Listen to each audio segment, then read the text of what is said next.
It's okay. Off your mind, it's okay. Off your mind, Chai! Now wow, people wey suppose talk truth to power don't off mic.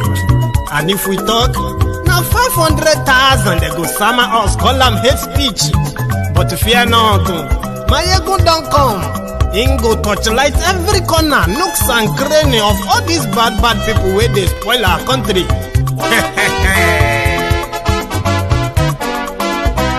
So my people make we laugh, my ego don't come, my people make we shout, my ego don't come, my ego don't come, man of the masses, my ego don't come,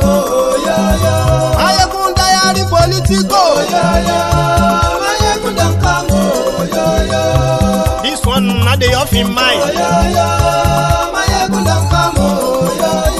And in the touchlight every corner. Okay, some people be they holla say they want the power. Chai. Them be promise us say we go get light and power. Them hustle sote they can't get the power. But now they know they do anything with the power. Every day, dollar just they get the higher power over naira. Still them talk say make we off mind. But thank God say my ego don't come. So my people make you ladder. My ego don't come. My people make we shout. My ego don't come. My ego don't come, man of the masses. My ego don't come. Politico, this one not day off in mind. Person where they do even no one make person talk. Them say that my egun, that man too they talk. He too they talk. Say my egun diary, he they hot like pepper. But every day then they take money in bulk. Woman picking they the street they hawk. Still them talk say make we no talk, but thank God say my ego don't come. So my people make you laugh, my ego don't come, my people make you shout, my ego don't come, my ego don't come, man of the masses, my ego don't come, my ego diary politico, my ego don't come.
Hello there. Good morning to you, good afternoon to you, and good evening to you from wherever you are watching from. This is Mayegun Live.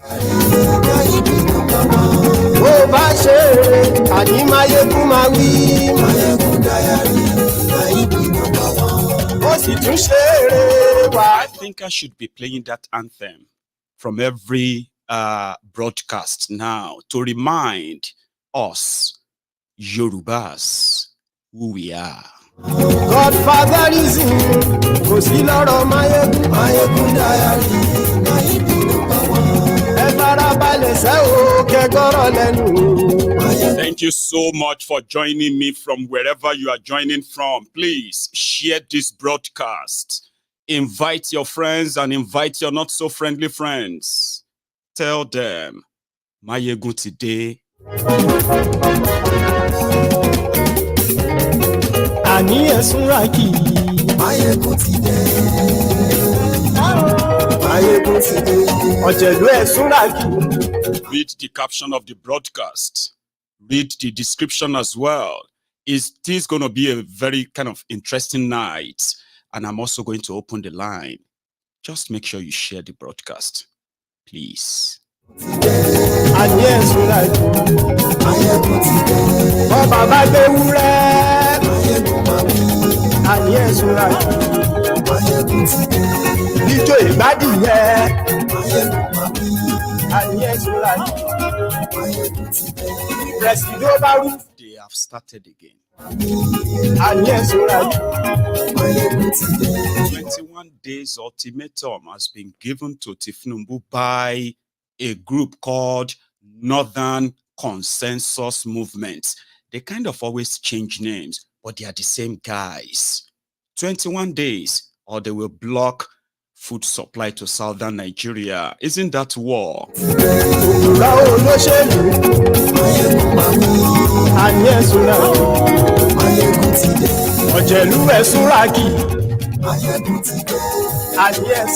Because the Igbos, the Yorubas, they would not let the Fulani terrorists continue to roam our forest, kidnapping our women, raping them, collecting ransom on Yoruba soil.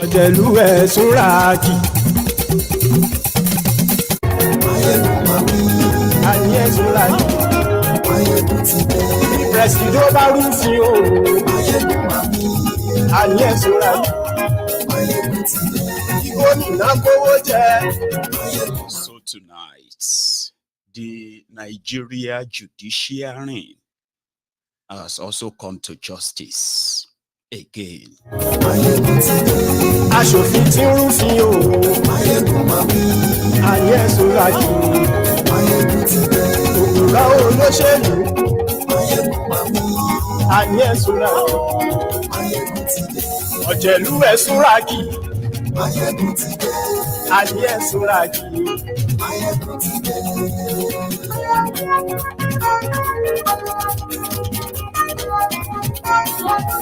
Máyégún today. Today, sorry for the late start, and thank you for joining me again tonight from wherever you are watching from. This is Máyégún live, and I'm sort of thankful to those of you who have shared the broadcast before you fully settle down to start reacting. Thank you. And if you haven't really done that, please do. Like the broadcasts, subscribe to my channel, make us bigger. I was wondering what the scenario was going to be like when I saw a clip of a group of people carrying a banner of Northern Consensus Movement, and they are not Miyetti Allah. Do you get that? And they came out to sort of protest what they call the injustice. I mean, if I see injustice, I will normally sympathize, empathize, and even offer my support to this group of people. We know the hidden motive behind their alleged injustice, and therefore it is misleading. Not only misleading, it is also dangerous. But they are not stupid, they know what they are doing. I think it was the last year. Was it last year or about 2 years ago? When a group of northern youth under a different banner came out to ban the movement of food from northern Nigeria to southern Nigeria. But it didn't work because they realized that southern Nigeria can actually live, survive without any food from northern Nigeria. Seriously. They started running at loss. The food they were bringing down to the south were because of the commercial opportunities of those, movement of food. They are mostly perishable food. Farm food that can get spoiled if they are not kept under a certain condition. They get rotten. So it was a lost battle. But I remember the drama around it at the time. Now, they were protesting the resolution of the southern governors that came out to ban open grazing and movement of cows by foot. So it became a crime to move your cows in any part of southern Nigeria at the time. So they protested that. But there is actually something that led to that. When supposed herdsmen became kidnappers, became local terrorists, ravaging villages, the insecurity under Boko Haram and the free hand that these Fulani terrorists had, and the death, blood that followed them, prompted that too. And to them, stopping the movement of cows through people's farms or staying in the forest, you will be treated as a terrorist. So this group of guys came out and they said they were banning the movement of food because if the southern Nigeria failed to lift that ban. You remember that, do you? But that declaration of war on the southern Nigeria by these few misguided, maybe not misguided, here you get, but this few group of delusional northerners, they call themselves, they went on to put a blockade. And when you block trade or you block food supply from one region or one country to another, it is like a sanction. It is declaration of war. Inside one country, a group of educated terrorists from northern Nigeria emboldened to challenge supposed constituted authority of a part of Nigeria that decided to clamp down on the armed Fulani herdsmen.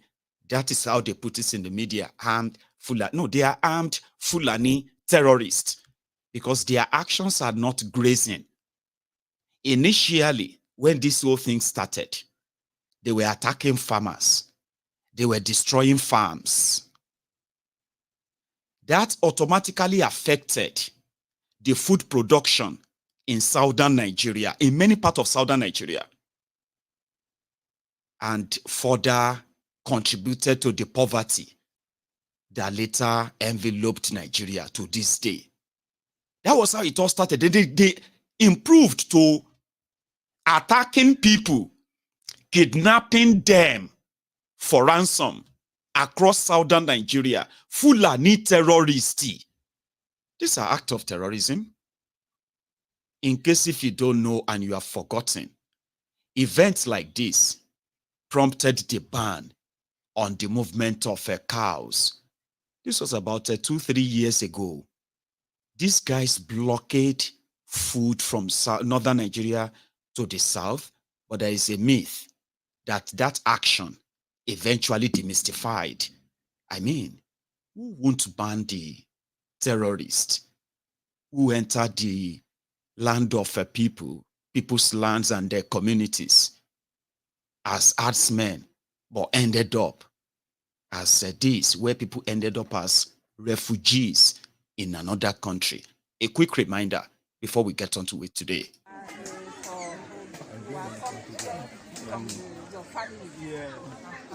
Due to that crisis, Fulani crisis that was occurred at our country, that's the reason why we migrated to this place. We are forcefully migrated to this place due to that. By force. By force. It's not by willingness.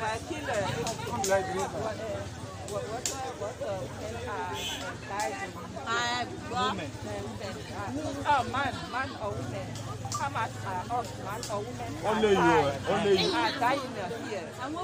Both the women and men migrated from that area to this. No. And How then much? people died.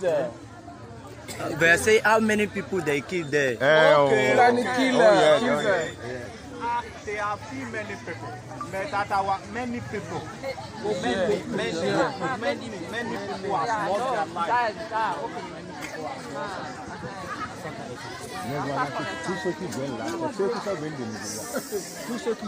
People are still migrating because of that.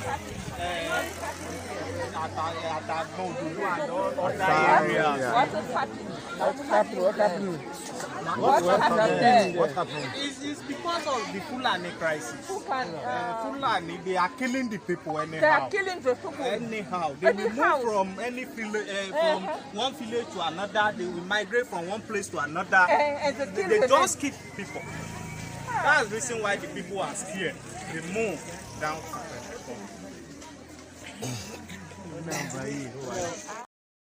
Women, children, those people were the refugees in another neighboring country.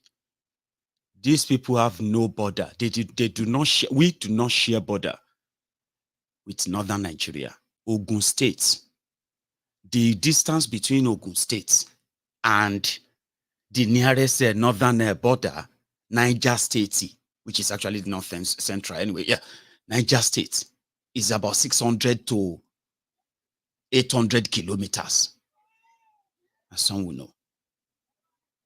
But yet, the terrorists migrated from everywhere they brought them from.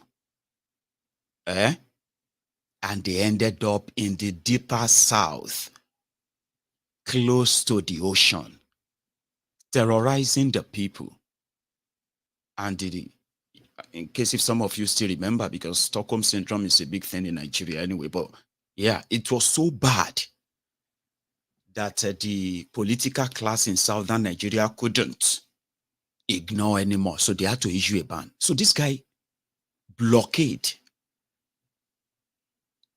Fulanis don't grow food in commercial quantity in Nigeria. The real people that grow food, that mostly get migrated to the southern part of Nigeria are the Middlebeltans. And they have been the people who have been the most affected by these jihadists and their terrorism in the last 12 years. The Middle Belt, if you look at Nigeria map, and they are right there in the middle. They are the biggest in Nigeria by land space. However, the Sharia North, that hardly grows anything per se, or in commercial quantity enough to even feed themselves. Talk less of feeding any other part of Nigeria. The dry land, that at least if they indeed invested in the land, for the people of the land to benefit from it, that would have been another story.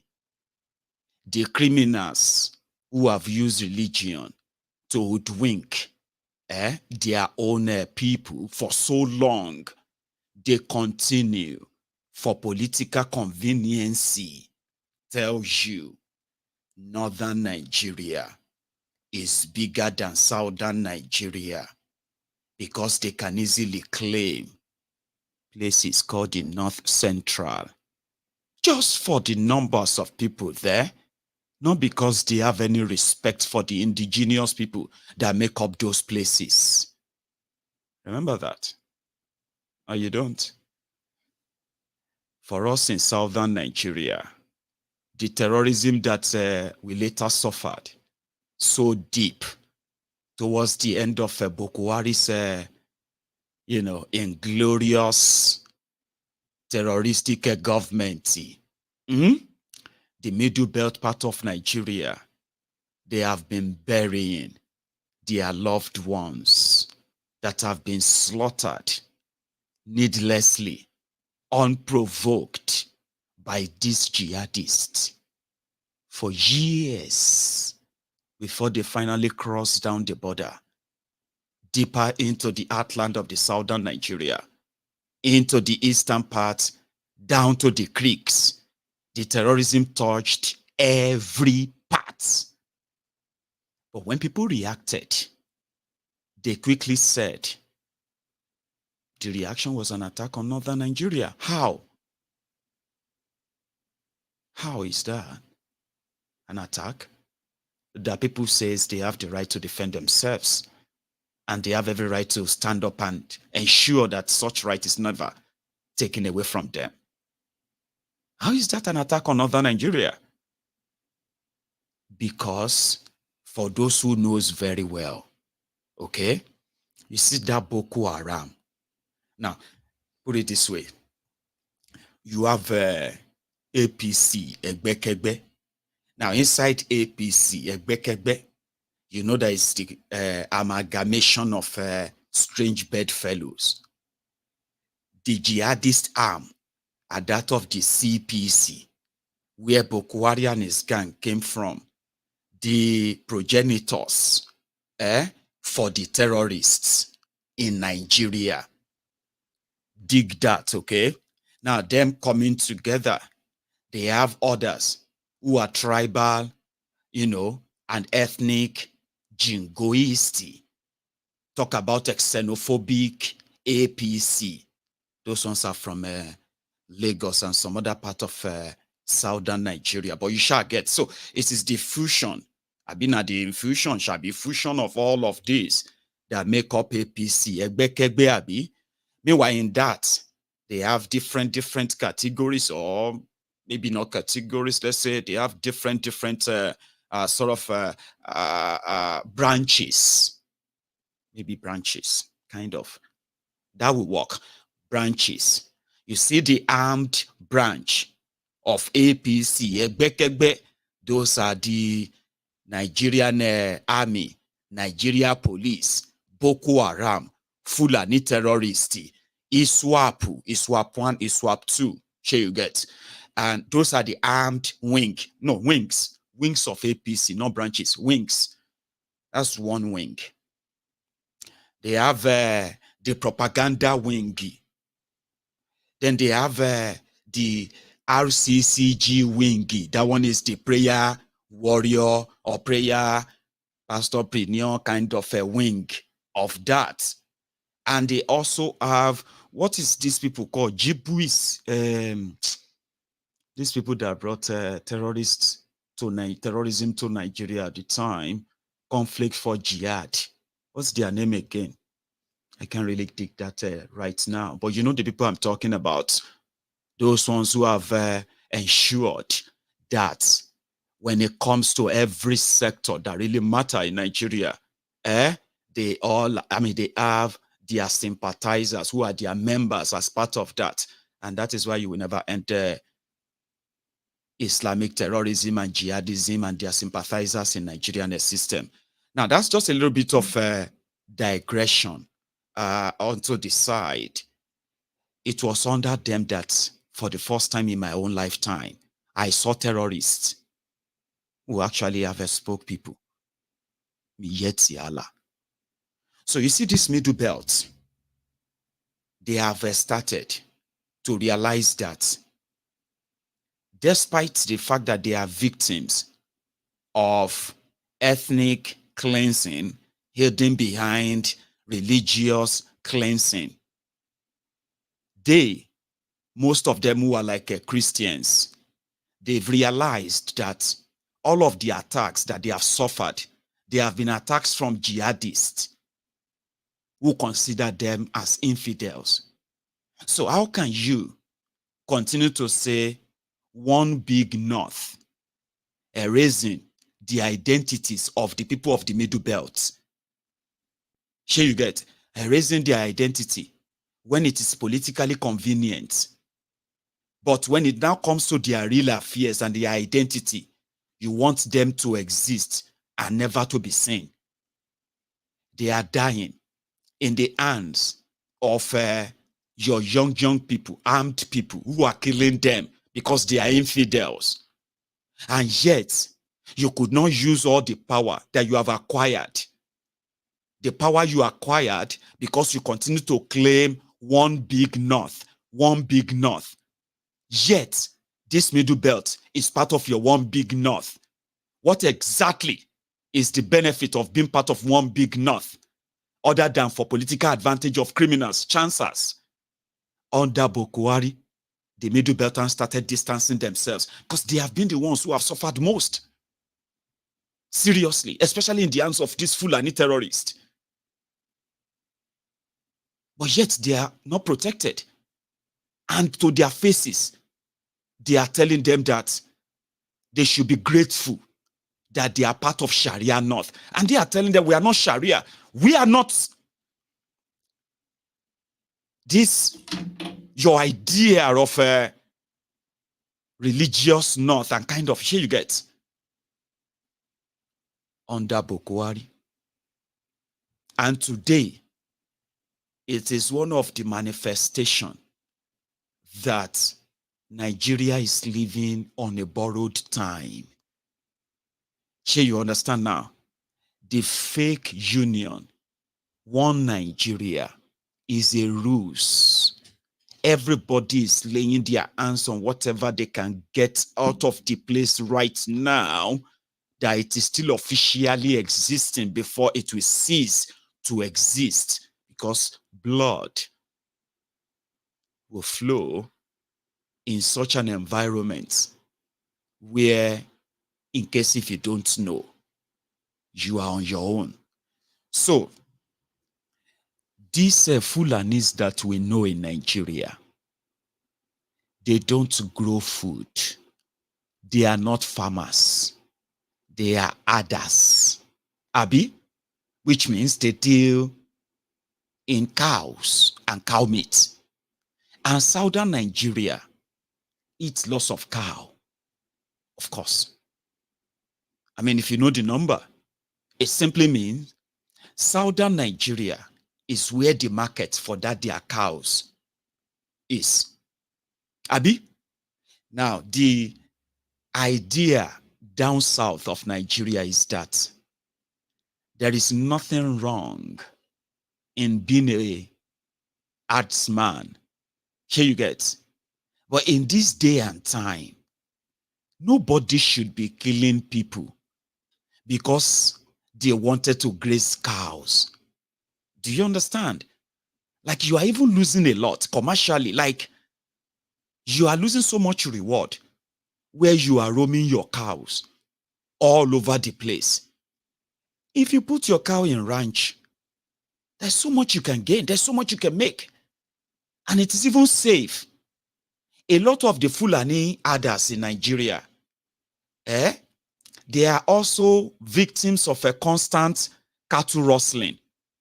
Cattle rustling is when armed group of people attacks a Fulani and his herds.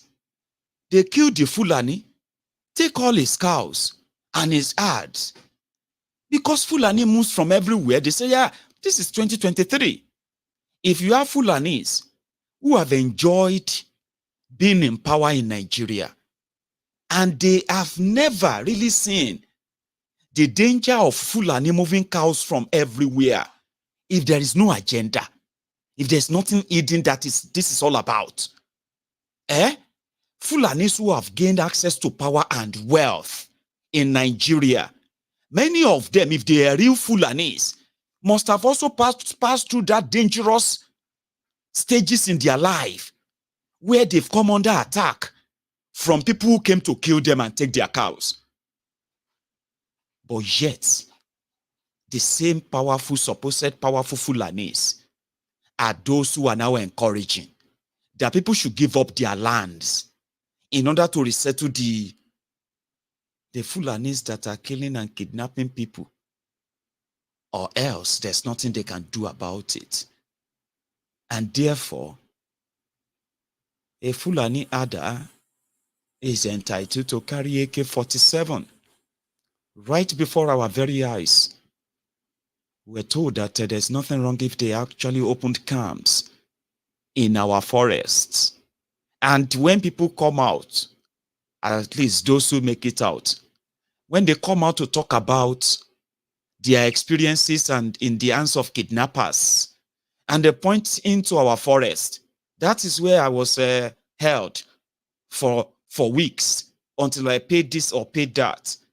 And you are told you can't do anything about it by the people who actually doesn't. Then you are now threatening a region that has been growing our own food, building our own industries, building our own infrastructures. Before Uthman Danfodio will even think of waging a terrorism war on the Hausas as well as the indigenous people of where today you can call the northern Nigeria. People were already running things. Now here we are. Our farms have been attacked. A lot of our people have lost money. They have lost lives. A lot of them are in debt because all of their life investments going back to farm have all been destroyed by the group of people that cannot be touched. Our people are hungry today. They are paying so much for food that they have no idea where they are bringing the food from. And they have no idea when they are actually going to really leave. They are afraid to go to their farms. When they farm, they are afraid to go back there to even harvest their own crop. We are reading it in northern Nigeria where farmers are being beheaded because they are not paying taxes demanded from them by Fulani terrorists. In northern Nigeria, they have names of different Fulani terrorist leaders. They call them bandit leader. They have Boko Haram leaders. They are committing all these atrocities that are actually really attacking. And where people are taking actions, you are threatening them with food blockade again. Food where you no grow. Food that your people and your cows are destroying. Farms that they are destroying. The farmers that they are killing. So you think you still have control over their farm produce. So the Middlebelt people, brace up.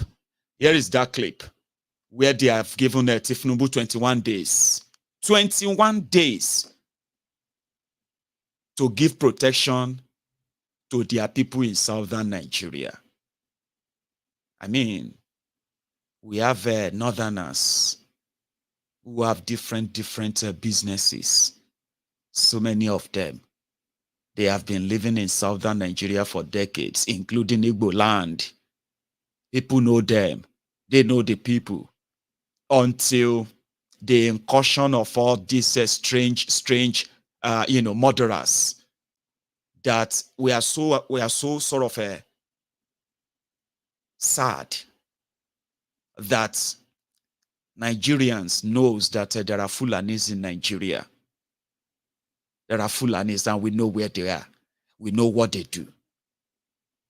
But when these Fulanis that are carrying AK-47, killing our people, kidnapping them, collecting ransoms, when they started their acts, we were surprised and sad that those who knows that the Fulanis that we know, Fulanis in Sokoto, Fulanis in Borono, Fulanis in in this their Sharia North, they are still there. How could Fulani from Jigawa, Yobe, and here and there be killing people in Ogun, in Olu, killing people in Bayelsa, killing people in Port Harcourt for their land? How does that even make any sense? Then we expected the real Fulanis in Nigeria to join the voice and stand up and say, listen, this is absolute madness. Make a demand that if under Boko Haram, something that will be done. Oh, how could you be like with your cows, ransacking people's farms, killing them? No, they decided to turn it into ethnic war. Instead of those who are Fulanis in Nigeria to stand up and say, listen, this is not going to be this is going to be an endless war. It is never going to bring any unity anywhere. They defended the Fulani terrorists. Some of them turned terrorists themselves because it was easier. You could make money.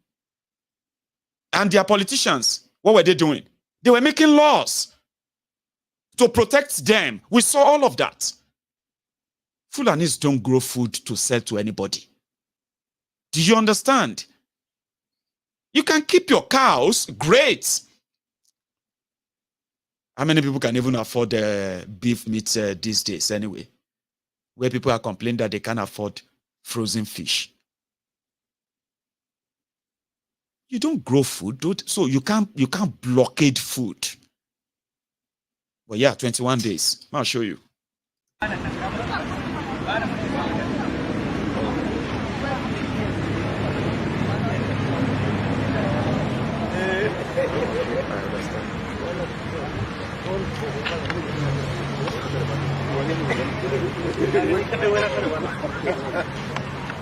That our innocent brothers and sisters lost their lives and properties as a result of NSAS, IPOB/ESN, and Shasha Akinyele market killings. We have been pursuing this issue for over 2 years.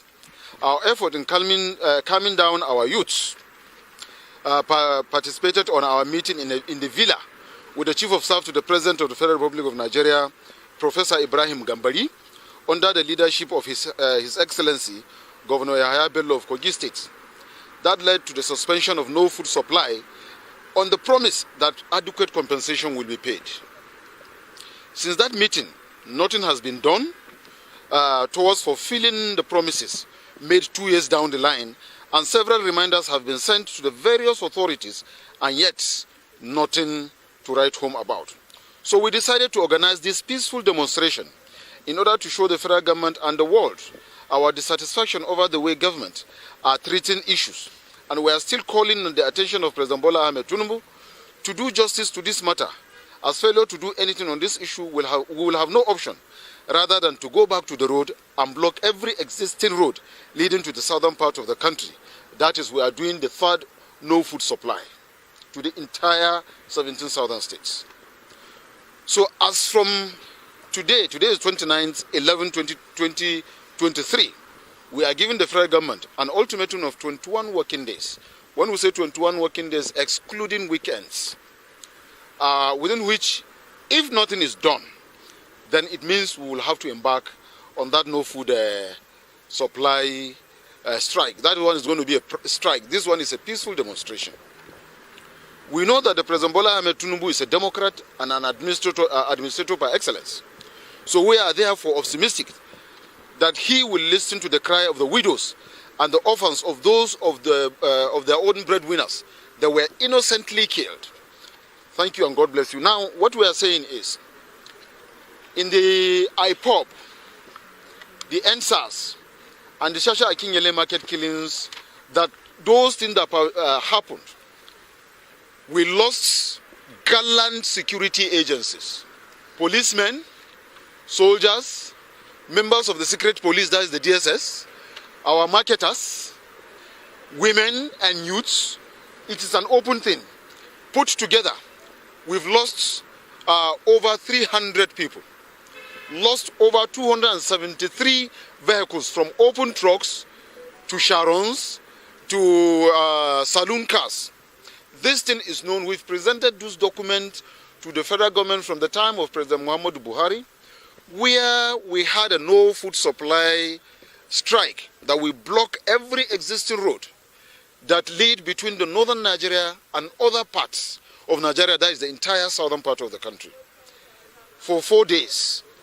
And then President Buhari then directed Governor Yahya Bello to meet with us, and we met. He led us to the villa where we met with the Chief of Staff to the then Chief of Staff to the President, Professor Ibrahim Gambari, and 9 senior special advisors and assistants to the former President Muhammadu Buhari, where we demanded for compensation for 47 billion.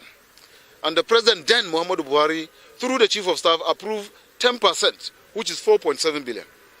This issue we took to the National Assembly under the leadership of then Senate President Ahmed Lawan, whom referred the matter to Ethics and Privileges Committee and later legislated on it, and a bill was passed in that respect.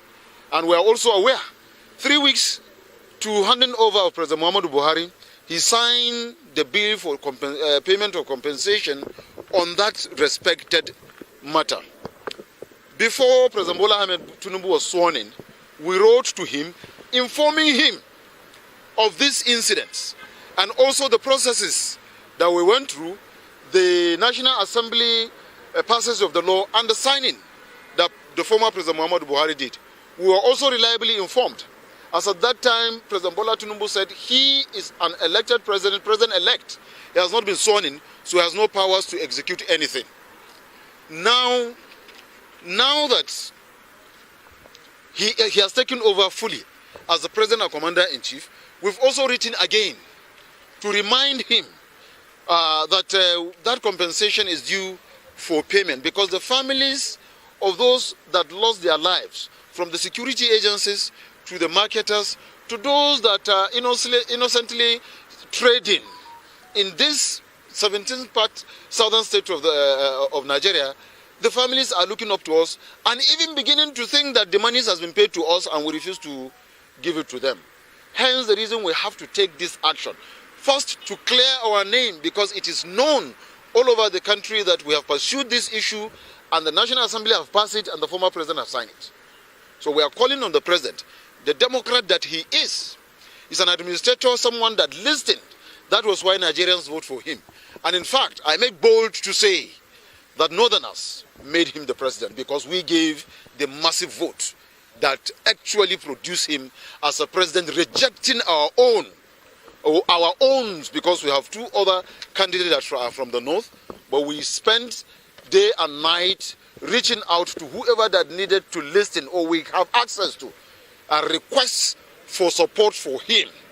And he was supported. In fact, part of us were directors in his campaign organization.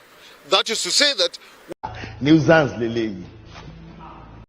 Nuisance Lele. Nuisance Lele. I told you. I'm glad that a lot of you could deduce that it's about money. And this guy, who has no possibly any real job, right? That guy who has no possible visible business, it doesn't appear like he's a farmer that grows food. I mean, I may not be very good observer, okay, but I think some of you could help me, please. So, people died and their trucks were burned during protests. And in order to make it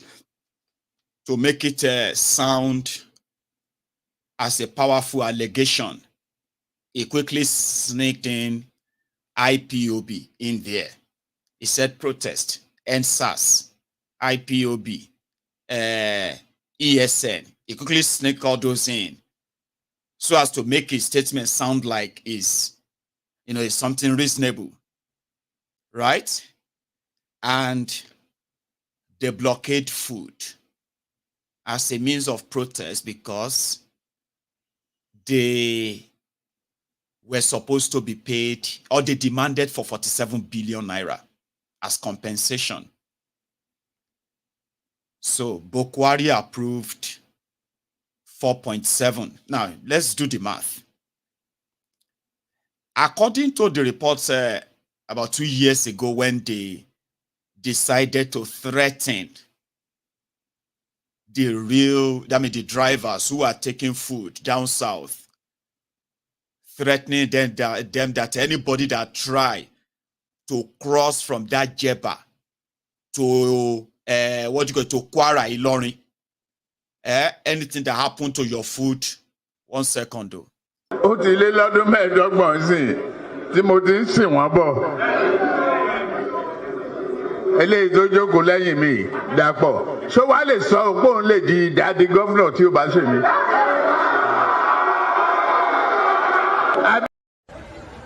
Alhamdulillah. Alhamdulillah. Alhamdulillah. Alhamdulillah. Alhamdulillah Rabbil Alamin. Alhamdulillah Rabbil. We'll come back to that. I forgot that once I make too much hand gesture, my screen is going to freeze like, I don't know why. I haven't figured that out yet, okay? So I'm going to keep my hand to myself as much as possible, right? The food blockade lasted for about 5 days. So they threatened people who dare try to pass. Nigeria government, Nigeria security agents and the rest of them, they looked away. So if you now have somebody's food who just bought a big trailer of vegetables, that's it. Everybody just got stuck between that border of Jeba, which is in Kwara and Lolda, and every day they were calculating what those traders were losing. Let's be poor. Breathe. Don't suffocate them. We have that responsibility. Sorry.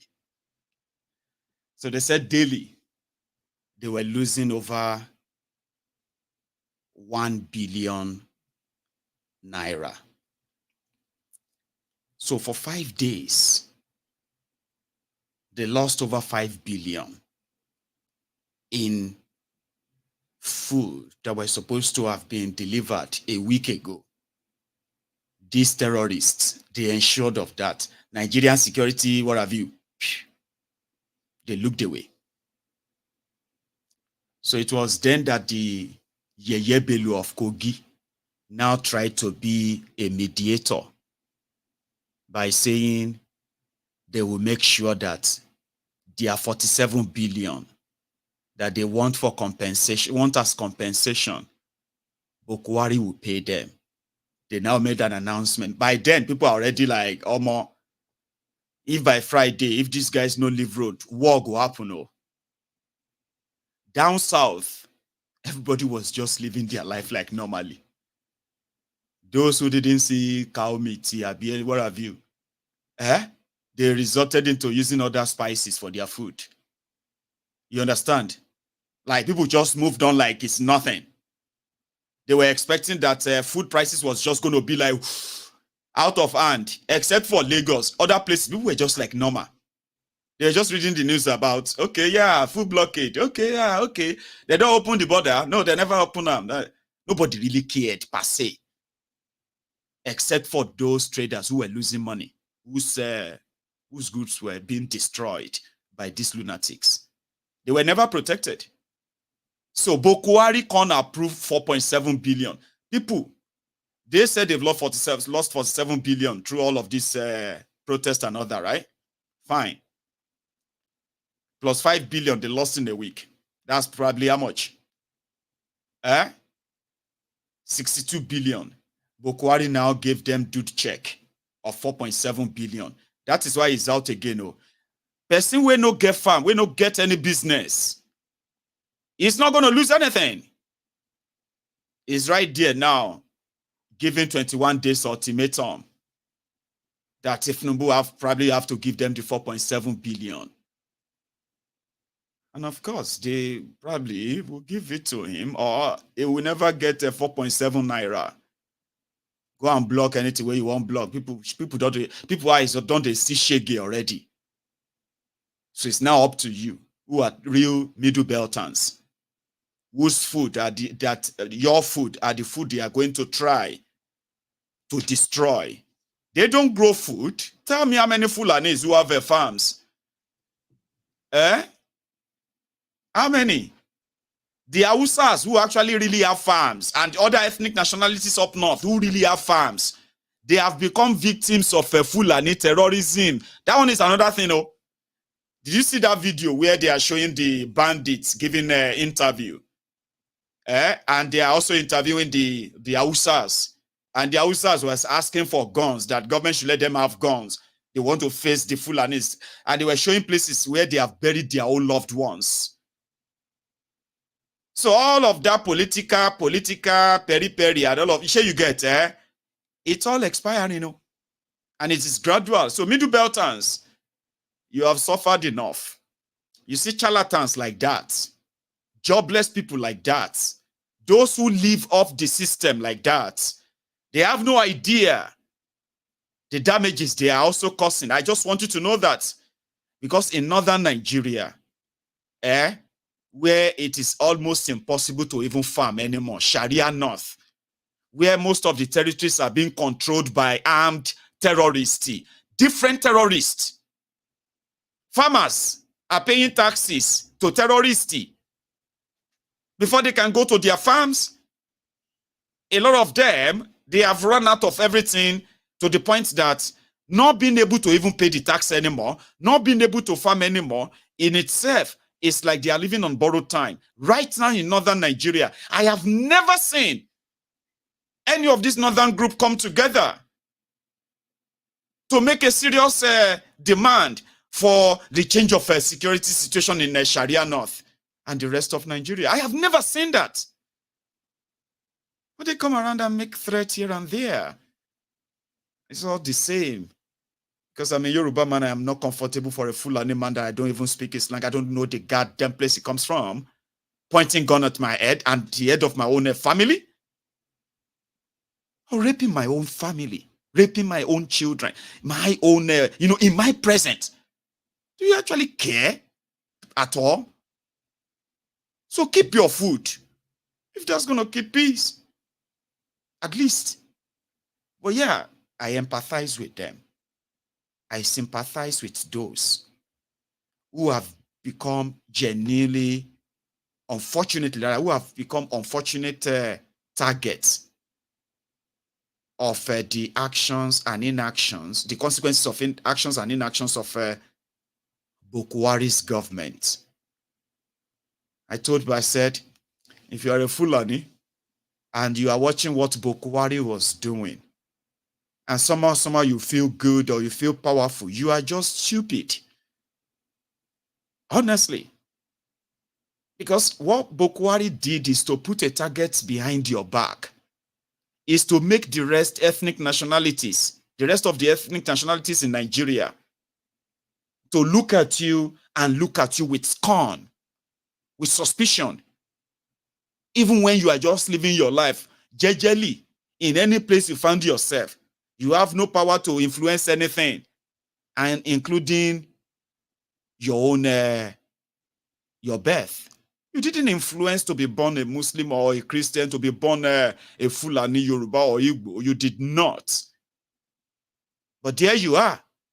Some people who are like power tripping, power drunk, blind, hateful, divisive. What do you call ethnic jingoists?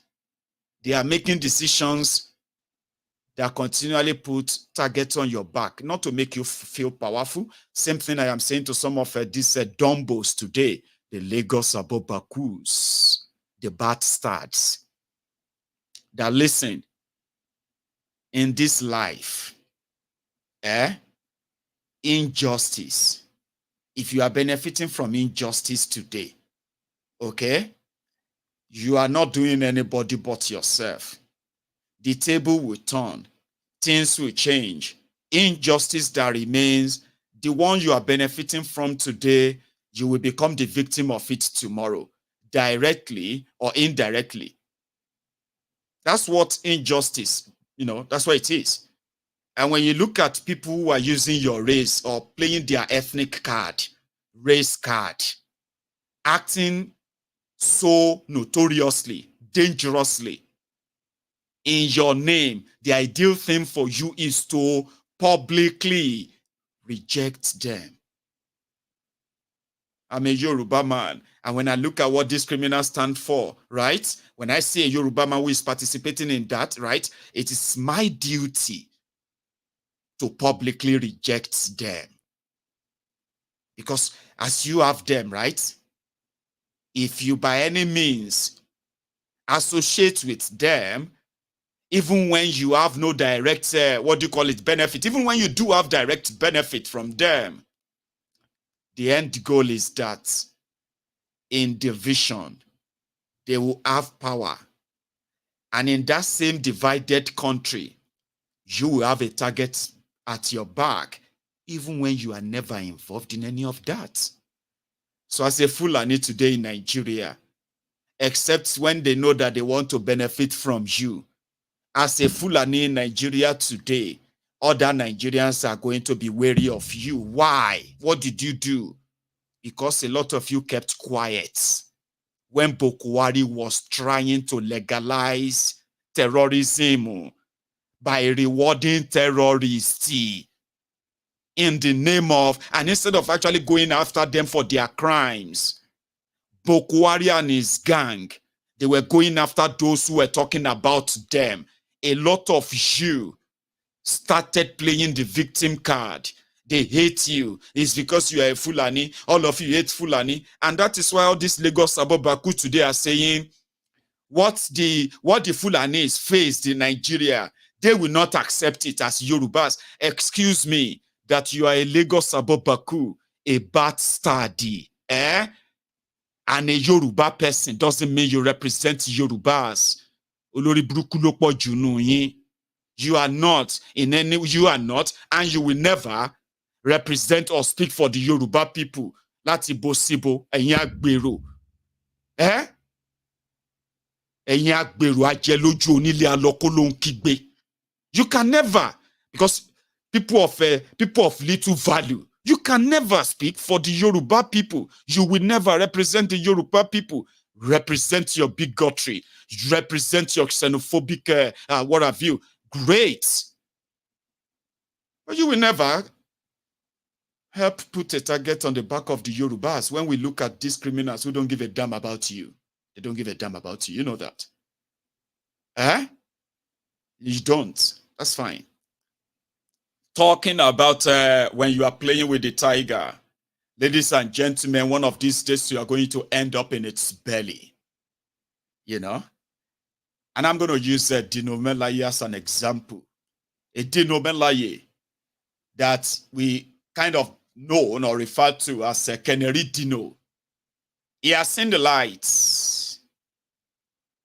All the gra-gra, all the goron-goron, all of the sing-songy, rip-rap. He's never going to lie to himself anymore. He participated in a charade. That's something they normally do. It's like a pastime thing for PDP when you talk about a rigging in their own days. But what bad Dino was, canvasser like that, when it's like if I say he tried several times, right? But he knows now that Nigeria that you have as it is today, where you have all the people from all of the ethnic nationalities, including religion, is a captured state. Just take a look at it and do not, by any means, get deceived into thinking you are, in a way, offended because somebody says something about any of them. And then you suddenly feel like, oh, what you said is like an attack on Yoruba people. If you like, attack Tinubu, attack his family, attack everything he represents. It's not an attack on Yoruba people. That is 100% fact. So you can't say you fight because they say something about who? These rogues. Eh? If you are defending your slave masters and all of that, just say, yeah, I'm just an honorary or certified slave and I'm just defending my slave master. You're not defending Yoruba people. Because these ones don't give a damn about whatever Yorubas actually represents. Remember? So one of these days, you're going to be on the other side where the same injustice is going to be meted at you, even in like a fold that you kind of have to give up. Dino is a good example. He called a press conference, right? And they said, are you going to court because of what happened? And he said, no, I'm not going to go to court. Okay? In Nigeria, right? They usually say the court is the last hope of common man. Dino, from the Dino's mouth. From Dino's mouth, from his mouth, I heard that Nigeria court is the lost hope of every man in Nigeria, rich or poor, common or uncommon, it doesn't matter. All of you are living in a bubble. And one by one, you see, when we said elections cannot get rid of these criminals, what is going to get rid of them then? Don't worry, you'll come around. Relax. Your court cannot save anything anymore because it's all captured. But they said we should go to court. We should please. I said, you will come around. Don't worry. They were asking Dino, what are you going to do about this, right? Now that you said you have, I said, no, I'm not going to go to any court. One of these days, majority of you are going to stop dreaming that a plastic card that has your name and your local government and polling unit, I don't know, plastic card is going to get rid of organized criminals. One day all of you are going to come around that, and all of us. Then when somebody says, brethren, you're just going to be like, he says soldiers, soldiers. He say, ahoo. You remember that? Ahoo. You're not going to ask question about, are you sure? Are you sure? From Dino's testimony, sorry guys, I want you to listen to this. Dino says he's not going to court, and this is why. And I agree with him. Supposed to be fourth, supposed to be able to be third now, third round of the. Thank you very much for every one of you, the print, the electronic, social media. Here, I'm here to address us once again in the course of our state history, Kogi State. And today I will be discussing what I have christened or titled, Why I Will Not Go to Tribunal. That is the heading. And the subheading is INEC and Judiciary, the biggest threat to democracy in Nigeria. INEC and Judiciary, the biggest threat to democracy in Nigeria.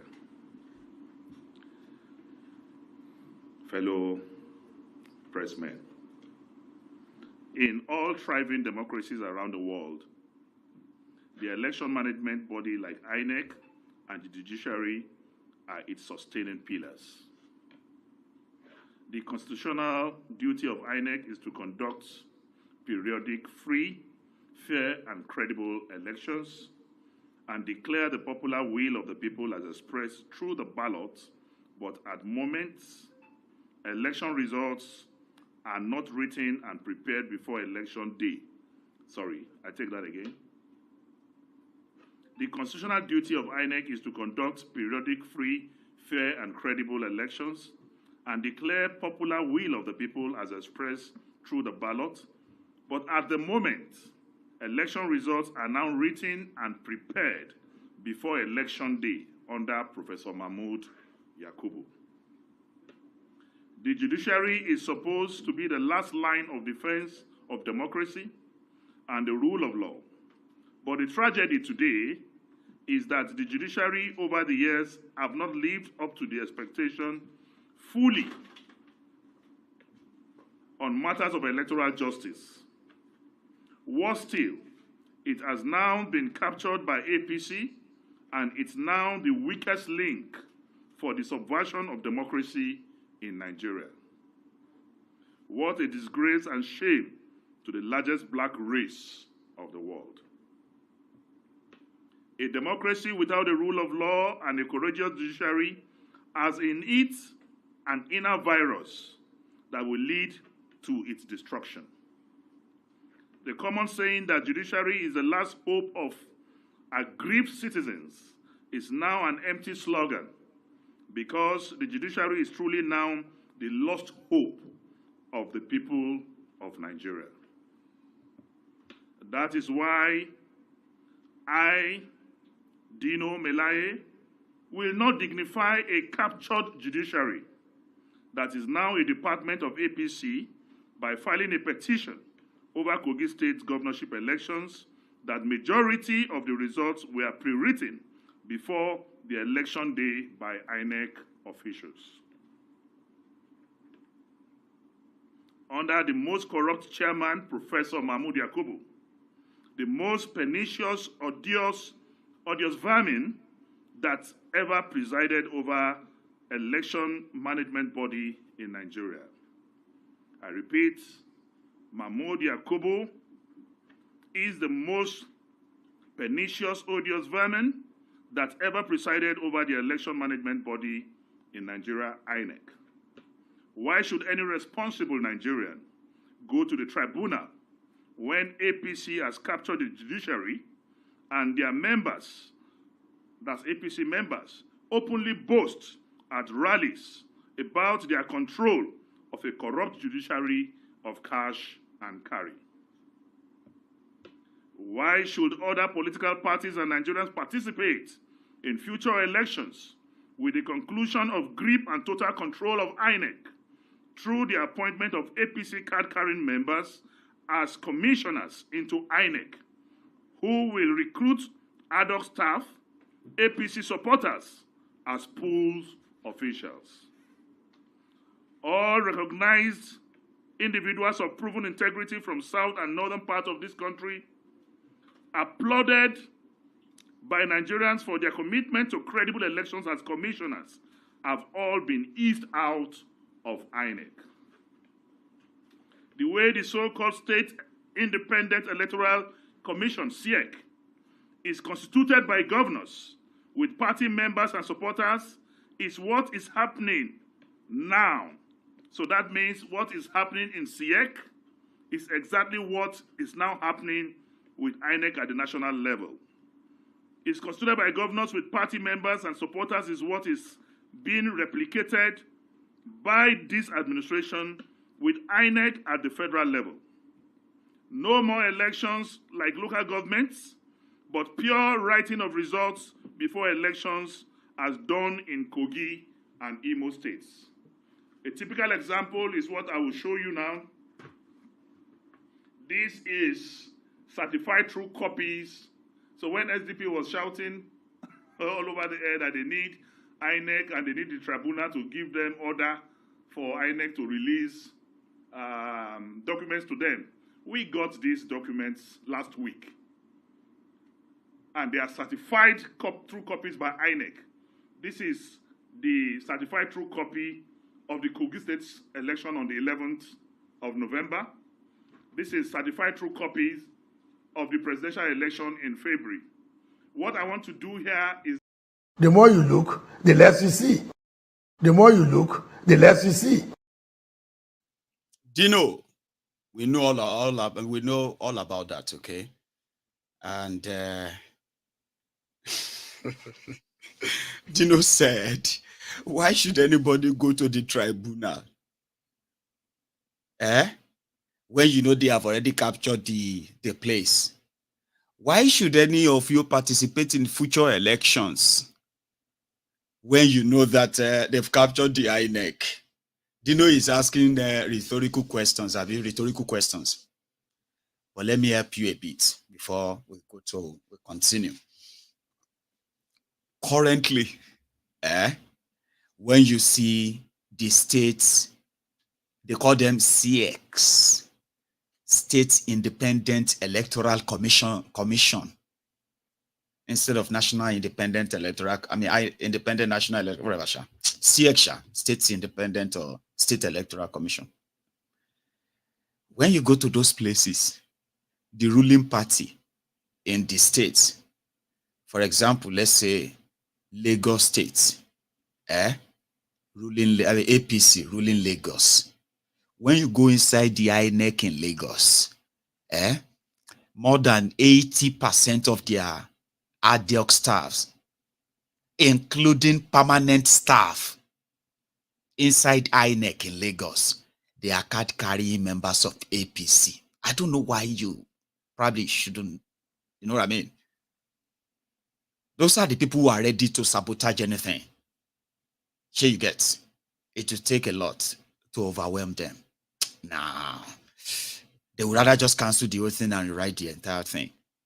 If you go to River State where PDP is in charge, when you look inside their INEC there, their own CEC there, you will see over 80% of their ad hoc staff, as well as their permanent staff, as members of PDP, that ruling party. And that is why when what Dino said, that at the national level, they are no longer hiding it. INEC in Nigeria is appointing APC members. I'm talking about, these are not like APC that you don't know. These are APC members that you can see at different APC campaigns as INEC commissioners. An INEC commissioner is somebody who is in charge of overall electoral matter in that state. If they make you INEC commissioner for your state, now you they in charge you. Anybody, all the election that will happen in Oyo, here you get, they will come through you. You understand? They are appointing their own APC members. And all of you now won't go get your PVC. They go soon start asking you to go and get PVC. Go and get your PVC. The next election is going to be the freest and fairest and all of that. They have already started changing the story about what happened in February. And a lot of you are beginning to even forget. You are not that angry anymore. Are you still angry? Are you? No, you are not. You are still angry, but you're not that angry anymore. Because a lot of expectations have been shattered. You have discovered the truth. All of the things they told you about Nigeria that you believed, they are beginning to come out to be lies. Even though you are angry, but it's not like that anger, Abby. I'm so sorry. Let's listen to the other part of Dino's lamentation. I just wanted to listen to it. Tribunal judgment was written in partisan stationery. The CTC of Kano gubernatorial appeal significantly differed in the whole section from verbal judgment delivered by the Court of Appeal. The 3 paragraphs of the judgment declared to be clerical errors by the Court of Appeal, surprisingly and curiously, do not have spellings error. Does it mean that clerical error do not have meaning again? Because if you say something is a clerical error, and in the 3 paragraphs, no single spelling error, as the definition for clerical errors changed, we all know that it is easier to recite after taught judgments than to rewrite well-considered written judgments. And this is actually a big shame. You can see that Labour Party have no judgment. The Labour Party cried out yesterday that they were not given any judgment. They asked for judgment, and they said the judgment of the PDP will suffice. And it is laughable that in my elementary knowledge of law as a law student or a graduate of law, I know that grounds, when you make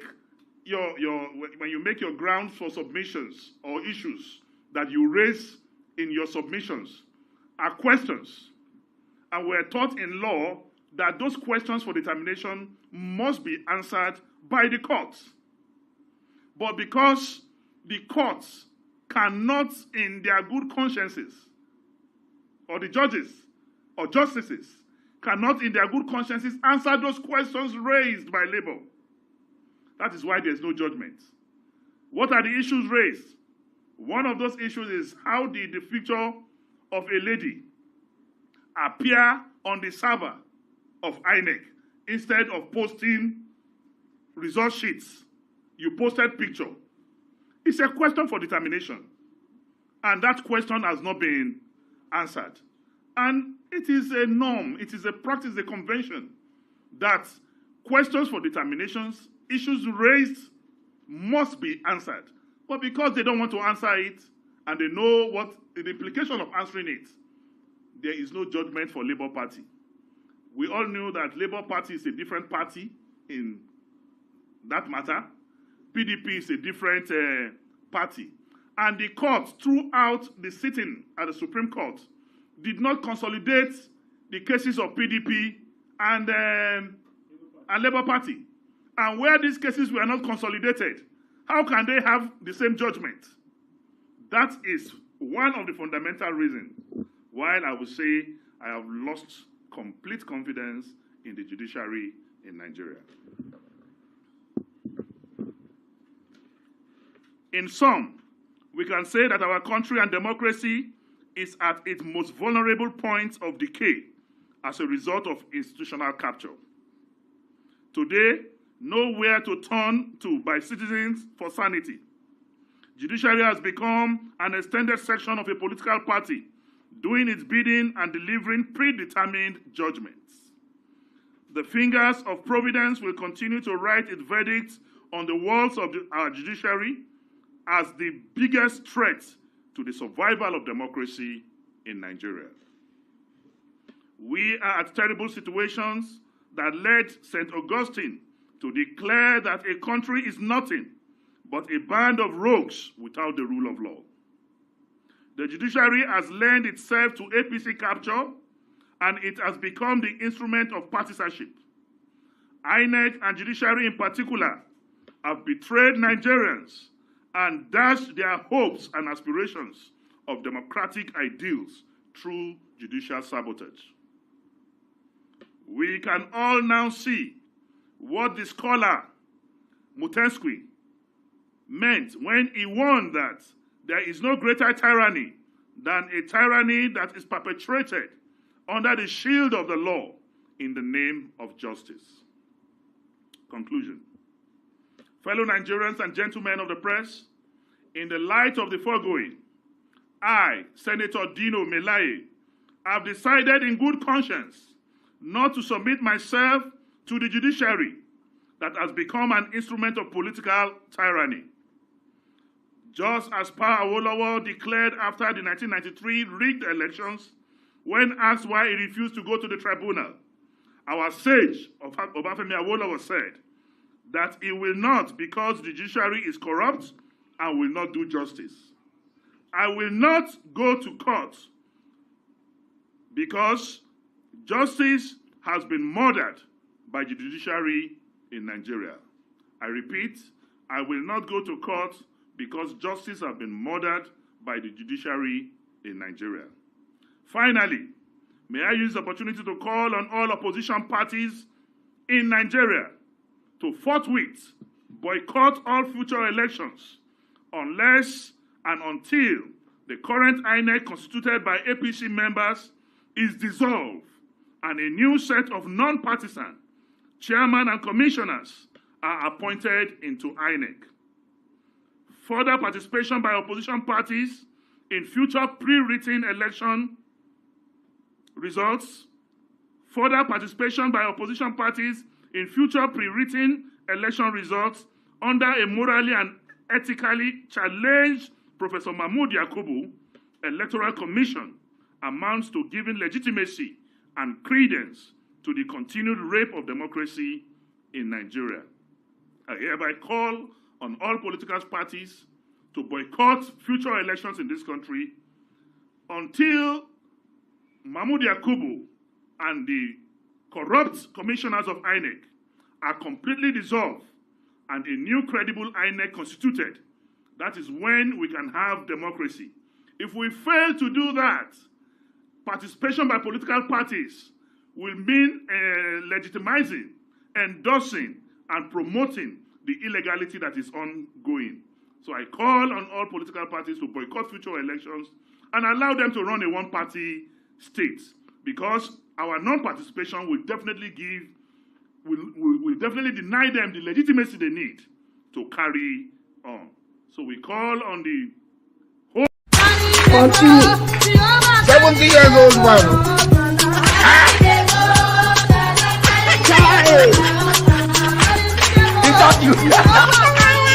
Jesus is Lord.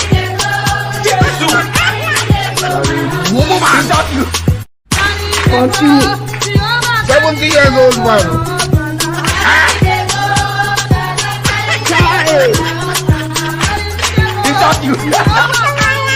Jesus is Lord. The more you look, the less you see. The more you look, the less you see. Dino don't see the sign. And the sign is that all of you now go think say you are participating in order to make it better. Meanwhile, you are just enabling, and they are taking you. You know, so they carry, they go where you don't know. They carry me, they go. They carry me, they go. You see, that's what we handle. You have no idea if you think you have a standing, or a fighting chance with these rogues. You don't. All my break in Nigeria up last. Despite the fact that the last 6 months has been one of the most harrowing months for a lot of people, especially economically in Nigeria. And we started seeing those who started saying, Ashiwaju, don't let them do don't let them share or so. People are laughing at us now. We are the one who fight and stood for you. Ashiwaju, you need to do something. This country is very hard, though. Please help us, so we know we're hungry. Oh. And you started seeing them, and you're like, oh, so you be bastard. They say, yes, I'm a bastard. Okay, you be bad. Shize. Now put on ourselves this one. You know, some of us were saying that those who were crying, saying, we voted for you. This is not what you promised us. If we know that this is what you are going to do to us, we will never have it. And we said, if you put another election, if you organize another election for tomorrow, you see the same people who are crying that they voted for Tinubu and they are now like sad and all of that, and they are telling them to calm down, to relax and wait, give them time. Those people will do it again. And that's when we advised ourselves that don't let them use emotional blackmail to pick your pocket. Too. No go, they do Mr. Nice. If you are that nice, that you are looking for somebody to help, our advice is just go into your WhatsApp. You go see that your cousin, that one that you've not responded to for a while. A family member may kind of make use of that money. Try it. Sure, you get, instead of seeing somebody who is crying on social media because they cannot feed themselves because they voted for APC, but they didn't know. They do know. You know, say Bajabi Amole is now the chief of staff. I think I've said something like that before too, right? That you see those people who were displaced by the terrorism in northern Nigeria, that we're seeing all of them, women, children running away from the attacks and all of that. You remember those days, and we did say, As they are running away, if you put ballot box on the roadside and you put the picture of Boko Haram on one and put the picture of somebody else on another one, as they are running away from the terrorists, they go still ask for ballot paper, make them vote for Boko Haram. That's the same thing with some of these people, but this one is different. So I wanted to deal with the voice. It happened in Lagos. Bajabia Mole is the chief of staff to Tinubu, and he is also the representative of a Surulere federal constituency. So he's already resigned as a lawmaker, and that seat is vacant. There is an election into a by-election into Bajabia Mole's seat. And some people still trying to go out there to say maybe people can't vote for them, maybe, you know. But there you have some people too. Okay, they are thugs anyway, yeah. Well, I think this one should bring back the memory of, at least for some of you who are beginning to forget what happened in February and before then. This one happened just last night. As opposition are trying to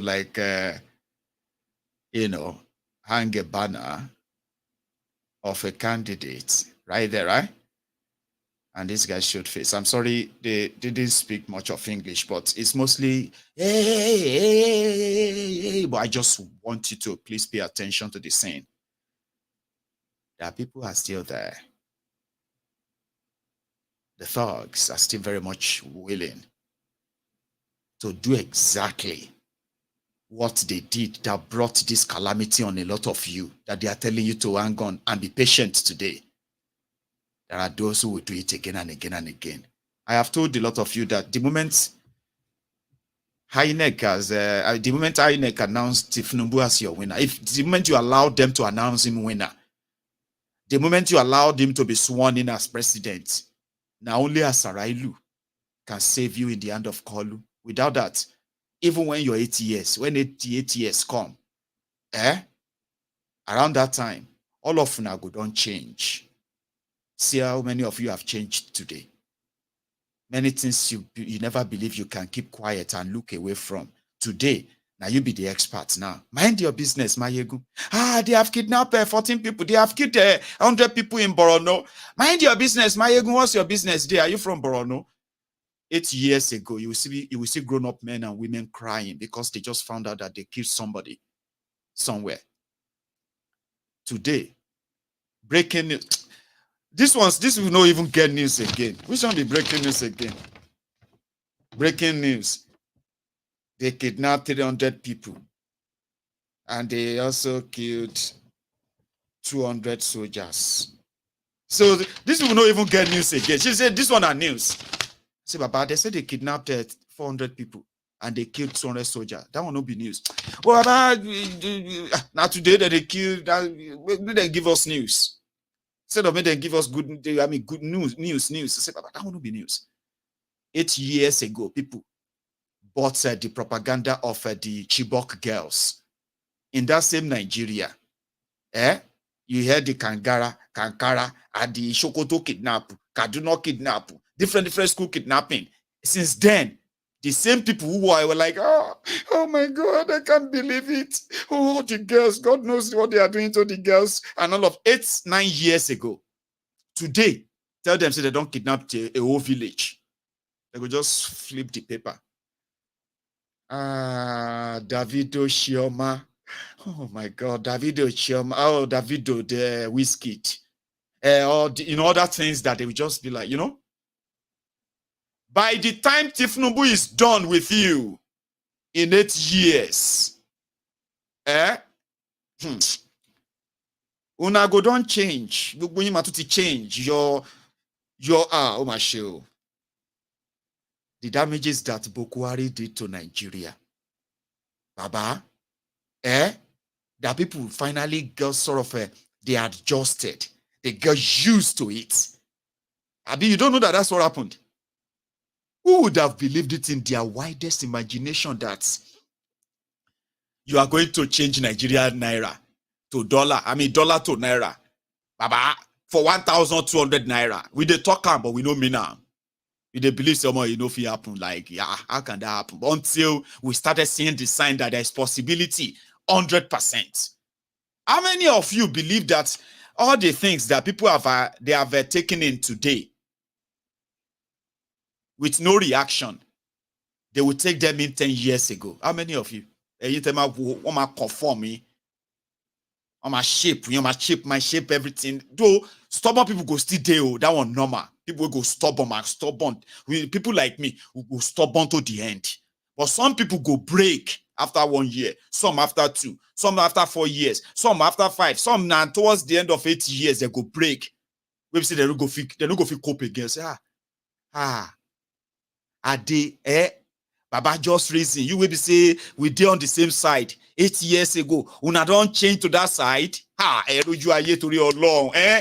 Look at this one. I thought we were all together, okay?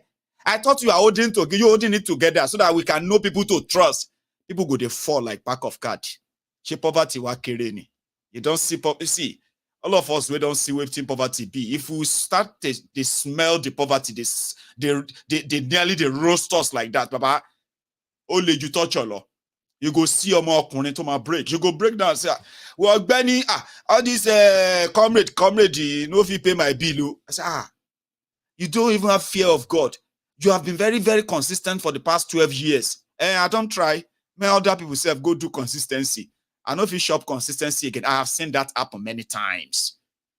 Asarailu lolegba in lower call until when you actually feels like you want to break yourself away from the shackles of that establishment. Around that time, you are not going to see Kolu. You are not going to see Yoruba. You are not going to see Igbo. You're not going to see Hausa, Fulani, Joy, Shekiri, and all of. You're not going to see all of that. You are going to be seeing the weapon fashion against you. How many of you have prayed against that? Dear Lord, oh, no weapon fashion against my life shall prosper, because I know Jesus. You know that? No weapon fashioned against you should prosper, because you have faith. Abi? In fact, no weapon fashioned against you should prosper, because you have info. Right info. One information, info. Info, laugh info. Have you seen that guy before? There's this guy on the blog, quite funny guy, right? He said, info. Laugh info. Nigeria, these criminals have made Nigeria or turned Nigeria into the weapon fashioned against you. By the time you begin to look at them, you are not going to see your fellow Yoruba, fellow Igbo. You are not going to be seeing your fellow Christian or fellow Muslim. You will be seeing the weapons and the people behind the weapons fashioned against you. Without that, Baba, you see those who brought these rogues, no matter the shege you are seeing, they will do it again. Trust me. Motiriri, life is a teacher. You don't know. The more you live, the more you learn. Nisuru Lere. There are people who are ready to deal with you because of APC. Now you could come to wonder, say, to your long. Check this one out. Sharing got on share. Taba fún anybody in blow. Taba fún anybody in blow bí báyìí. Ẹ ṣáàrí, ẹ fílẹ̀. Àwọn ló kó ọjà ya. Kí ni mo fi ń gbọ́mọ̀ jẹ́ sẹ́ríìsì? Wá ti kún mẹ́nu, wọ́n ti kó kún mẹ́nu. Ṣé wọ́n sọ pé ló ń kó ọmọ ṣẹ́rí? Ṣẹ́rí. Àsìkò ìwé ni wọ́n ṣe é bí báyìí nù. Èmo ti sọ́ọ̀dì wàhálà. Life ló wà. Life ló wà. Èmi ò lọ fà. Ẹ ti wà. Wo. Bẹ́ẹ̀ bá ti rí. Okay. Ṣé wọ́n sọ pé òfin gbọ́rọ̀? Àyàfilẹ̀ yóò gbọ́dọ̀ evidence. Èyàn gbọ́dọ̀ evidence. Ṣé wọ́n sọ pé òfin gbọ́rọ̀? Èyàn gbọ́dọ̀ evidence. Gbàjá máa pè wọ́n láàárọ̀ ọ̀la. Ẹ máa wò ó. Ẹ máa wò nǹkan tó ṣe lálẹ́ yìí, ẹ máa wò ó. Nǹkan tí màá yìí ṣe lálẹ́ yìí, ẹ máa wò ó. ṣe bó ti sọ di wèrè máa wẹ́ fílẹ̀ kó bàtẹ́ kó máa nìṣó.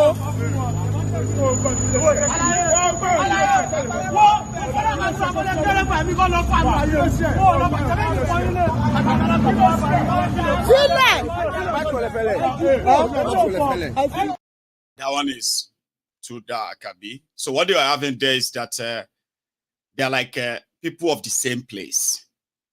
Do you understand? It's like all of us in the same street, in the same area. We know ourselves. You probably know me. I know you. We know ourselves and all that. How could we then suddenly just turn to enemies simply because we want to put up a banner that is of a different candidate from yours?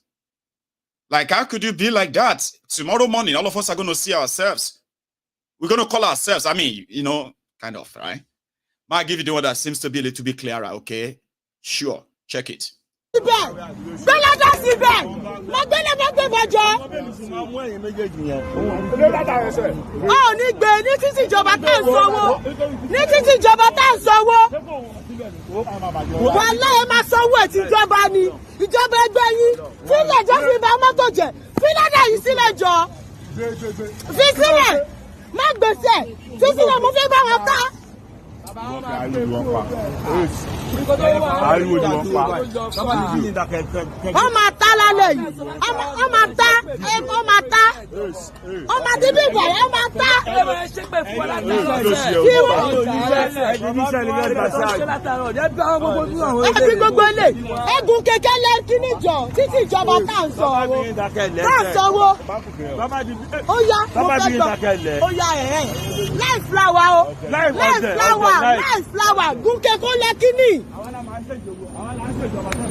My baby, Joe. And I want people you only wear it. And me, my band was that on you. Lord, it is a Giovanni Luwa. Niboni Lu Elekoyi.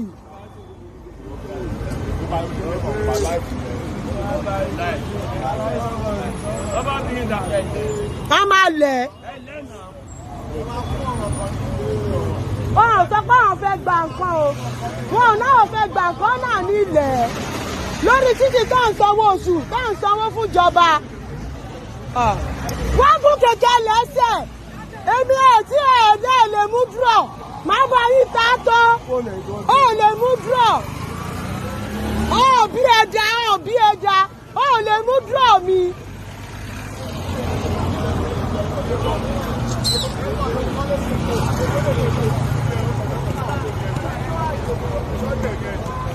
Mama sọ̀rọ̀ live la wà, online la wà.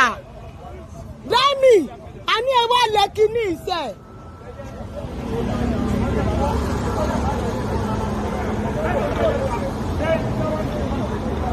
A ní o máa lẹ́kí ní ìlàlẹ̀ ìṣẹ́ ríbi bàì máa lẹ̀.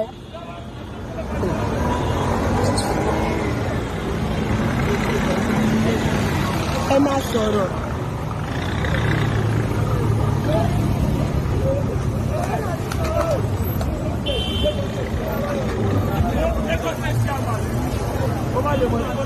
Ìwọ ló wà ní secretariat wàá sọ ẹ̀wọ̀n Súlè gan máa náà wọn ò mú ẹ rí.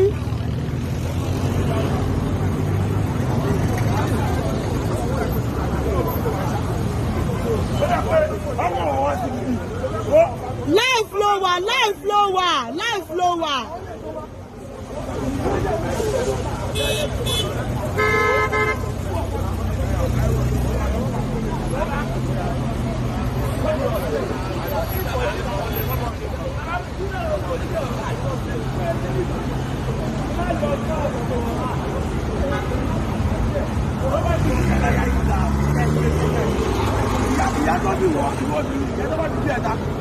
Wọ́n bá wọn fẹ́ síbẹ̀.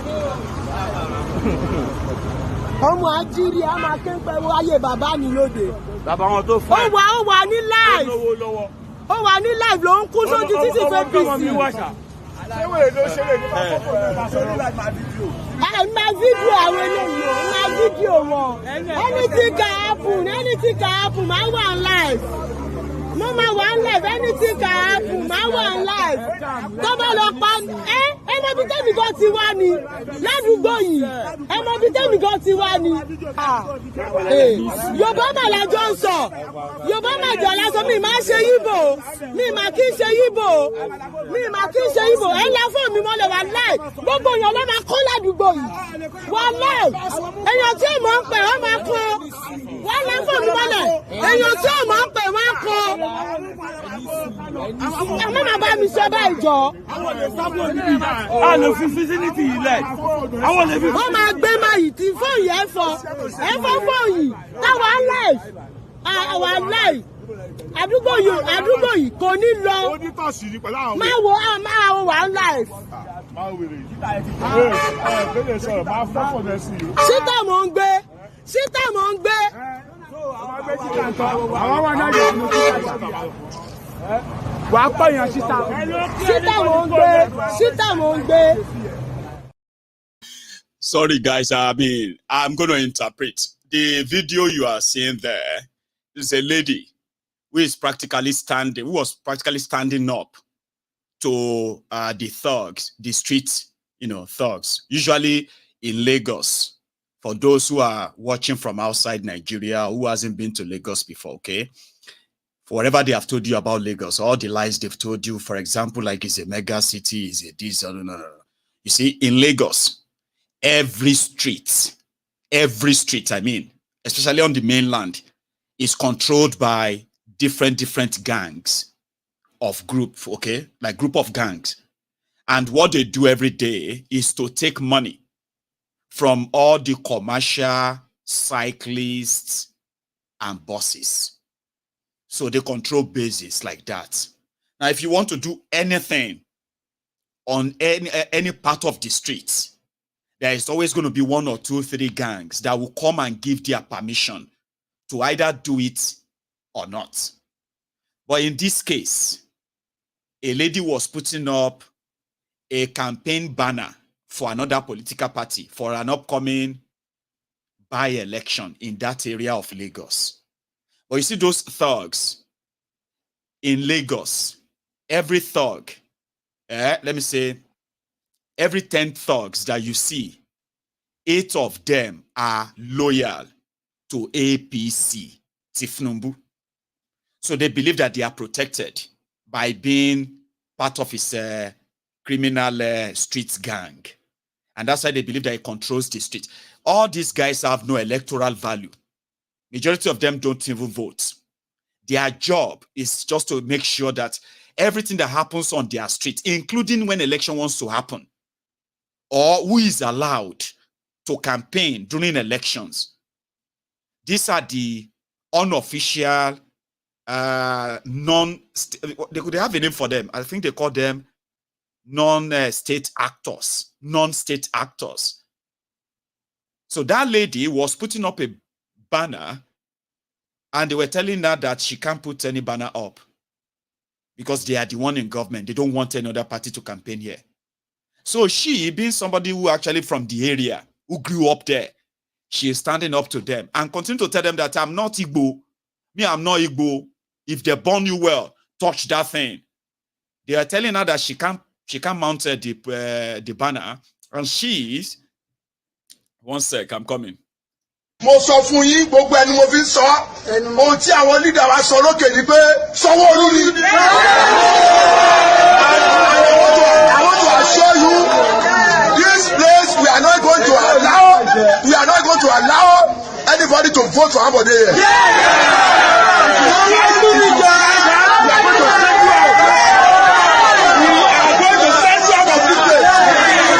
We are for Sanwó-Olú.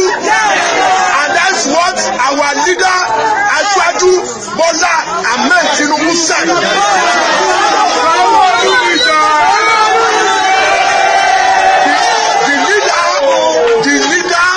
The party, that is the APC. Yes. We have hierarchy and we have leadership. Yes. We have leaders. Yes. And we have been directed by our leaders to go and vote for Sanwó-Olú. Yes. And that's what we are going to do. Yes. This local government, we are not going to allow anybody to vote for Ambode. Ambode is gone. Ambode is gone. Ambode is gone. That is the Lagos. Just in case if you are watching from outside. It is Baba Sokpe, our leader, have said. Now, if the leader says no other candidate, that's just what it is. You are not allowed. So the lady was kind of standing up to them like, if you try it, they will pack all of you here tomorrow. Where are you from? Are you even from this area? You know what I mean? Like, she is trying to stand up to them, but I decided to kind of share that with you so that all of you who are not different from the Lagos Abobakus, especially those of you who are Igbos, who are also bigots in your own ways, that it is an opportunity for you to say all of the horrible things you want to say about the Yorubas because of all these street urchins, this xenophobic APC, Egbekegbe Agberos. I just want you to know something, that they are targeting or using the Igbos for their own political, what do you call it? Their political war or survivor. There are Yorubas who actually reject these criminals. There are Yorubas who have been killed for standing up to these criminals and their activities. And just so you know that these criminals don't represent the Yorubas. They will kill any Yoruba that do not follow their dictate. They will do everything to destroy you if you just stand up to them alone. And our people have never shied away from standing up to them. And that is why you can imagine how sad it is for some that even in your own legitimate reactions to all these xenophobic wearies, you should always have that at the back of your mind, that these guys are not keeping prisoners when it comes to their, what do you call it, their slavish adventure. The Yorubas are not benefiting anything from them. And the style of Agberoism or rightism and all of this you are saying, they are not synonymous to us as Yoruba people, for those who know us very well. We are not hateful people, divisive people. We don't care where you come from. We welcome, we accommodate, and we have never lost our respect for other people, except they lose theirs for ours. Sure, you understand? So every time you are in that your drive to say all your horrible things about the Yorubas because of all these Olori Brukus, right? I'm not saying that it's going to make you better, because a bigot will always be a bigot. Whether you are Yoruba, Igbo, Hausa, Ijo, whatever, a bigot will always be a bigot. But just have it at the back of your mind that, apart from that, apart from the fact that none of this actually serves anybody's interest, those who are milking it for political gain, they are treating those that you believe they represent scornfully the same way. They are campaigning on their xenophobic, divisive rhetorics. Just so you know, I want you to see that. Nobody is safe in their hands. They are as brutal as you can think. Sure. Talking about justice system, by the way, I actually want to take calls tonight. I think I should make it a bit more controversial, a bit, right? Have you heard or seen the response of Asari Dokudumb? Oh, sorry, Alaji Asari Dokubo. If you say Doku Pig, well, that's up to you. To the claim of Oba of Benin, a lot of people have been saying a lot of things, so others have been using the opportunity to attack the Oba. But I want to share that of Asari with you. Then I'm going to share another one that seems not to be so too direct. Then I'm going to share what Shiwore had to say about the justice system. Then I will take calls. We'll start with this. Asari. Low now they talk. Lagos belong to Benin people. Look at how unintelligent you people are. How did the distance between Lagos and Benin people. They don't even know history.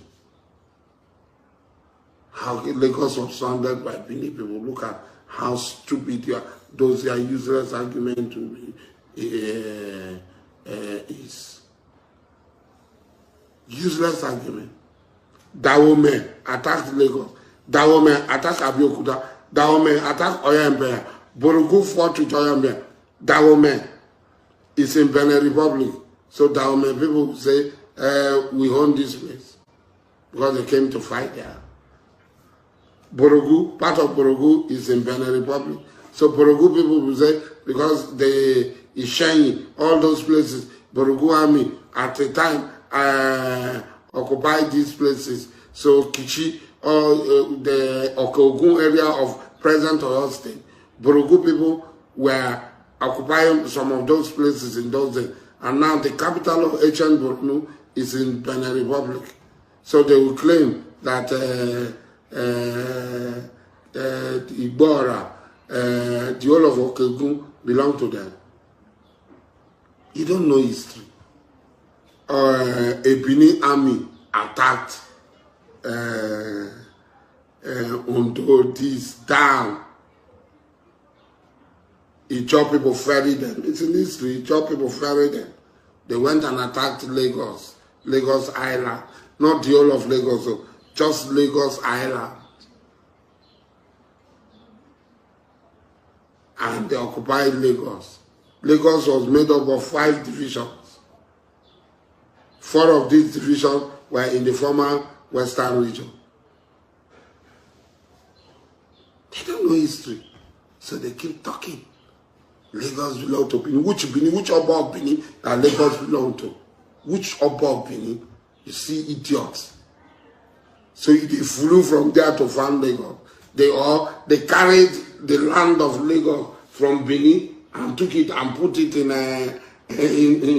among the amidst the Yoruba people in Lagos. They carried, as they were coming, the Oba of Benin carried historical parasitism. Most of these things are parasitic history. It did not even happen. People have heard that there was one Oba of Lagos and they start showing narratives around that Oba of Benin. There was one Oba in Benin. Most of these things did not even happen. That is if they ever happen. But the question I'm asking, the Oba of Benin and the Benin people now package the land of Lagos. They package the land of Lagos from Benin and came and, lay it down amidst the Yorubas. Nuisance leleyi. Nuisance leleyi. Alhaji Asari, I know some of you are probably going to be like, he has nothing real to say other than just to say he disagrees. Okay? But there is this guy. I know some of you know the face of this guy, okay? Usually it was the one who was telling us about Tinubu, Gafaru Tinubu, Tinubu's daughter, Gafaru's daughter, how Tinubu stole the identity and the rest of that. Somehow, Alaye became their friends. And he became one of those who were now asking the, what do you call it?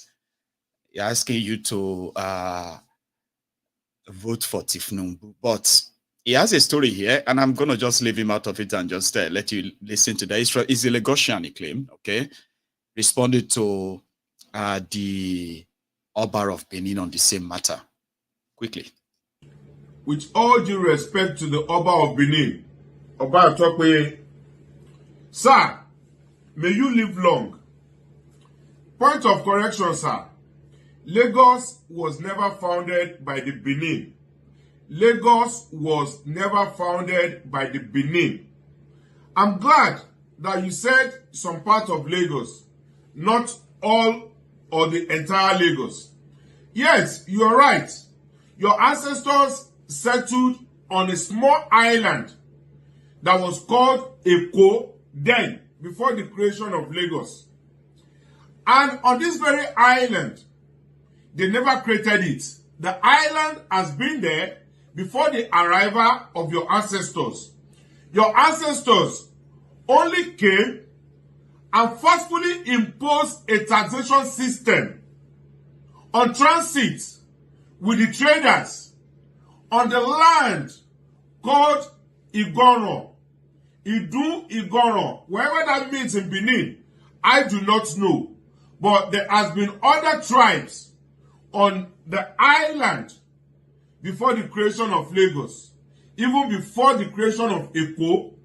We have the Aworis, we have the Sharia, we have the Olofi.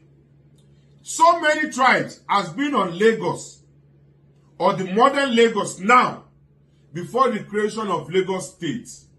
So if we want to talk about your ancestors, they are limited to a particular community on the island, which is now Lagos Island, and it's called Isale Eko. And that Isale Eko, if you want to allude to the assertion of the Oba of Lagos, Oba Rilwan Aremu Akiolu, that said that his ancestors was traced to the Benin. Yes, the man was right. If you want to talk about the Ashipas, the Ologukuteres, the Ados, the Erelukuti, they are limited to Isaleko, not Lagos in general. And that is where they have all their compounds.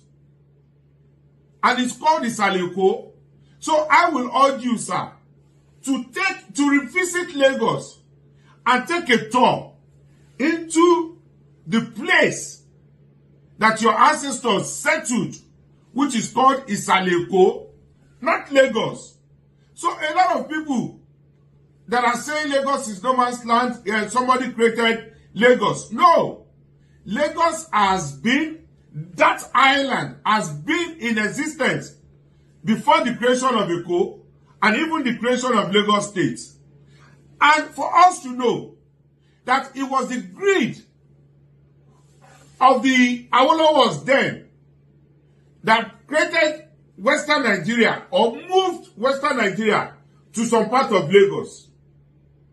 And that was before the creation of Lagos State. So, sir, revisit Lagos for prosperity's sake. History, nobody can rewrite history. I am Oshodi Takpa. My ancestors were from Nupe. We also settled in Lagos. And in 1851, the Oshodi Balogun Oshodi Takpa defended the civilization of Lagos.